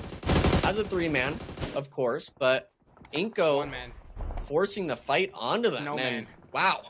Never mind, Jukes. I had faith, and then they're just gone. And then they're gone. Just like that. Well, let's see if the same thing's going to happen to Team Liquid here, as they're stuck in a really bad spot. The zone is closing. Mythic is going to have to push out into the open, and Active is waiting for him. But that tree line could be a little bit problematic here. It is cutting off some of the sight lines. Mythic actually choosing to just stay in the blue. Yeah, we can see Chief as well. Maybe it's a bit of lack of confidence knowing the players there. Maybe a bit of doubt for Mythic to be able to run in, and hopefully his teammate can get the knocks, because Chief, he's essentially in zone already in his spot. All he has to do is try to get the opening, because if he has 2 players up there, all it takes is them reading the elimination feed to know if Furia chooses to push Titan Gaming or not, if AGG is getting knocked below them. There's a million different factors that can come into play. But the zone shift actually goes to Titan Gaming, Jukes. These teams on the mountain are definitely going to be looking for that power spot. Yeah, this was a best case scenario for a team like Furia. This is the zone that you were begging for, right? But they haven't been able to capitalize on it just yet. Only 1 elimination so far But we saw what happened with Alpha 7, right? No eliminations. Yeah. All of a sudden, they had 11 at the end of the game. So let's see if Fudia can replicate that. But they're going to have to take down Titan Gaming here up on top. But it's just Augustus pushed up. The rest of the team is not with him. He's going to have to wait for a little while. Yeah, and we're talking as well on that western side. Death Wolves are going to have to be looking to push into Influence Rage at the compound where NRG pulled up at. Inco Gaming making the push on the Alpha 7 players, but he knocked himself on the pull-up jukes. That is not what you're wanting as the pull-up man. Worst case scenario right there. And now Nunez is forced to just watch this player res his teammate. But I don't think his other squad mate is close enough to help him out. Yeah, so Nunez is going to go down here. Vitali is trying to put some shots onto Death Wolves, not letting them push up for free. And now the eyes are going to have to start being focused on Alpha 7. Meanwhile, this fight between Fudia and Titan Gaming is starting to ramp up. Next zone about to pop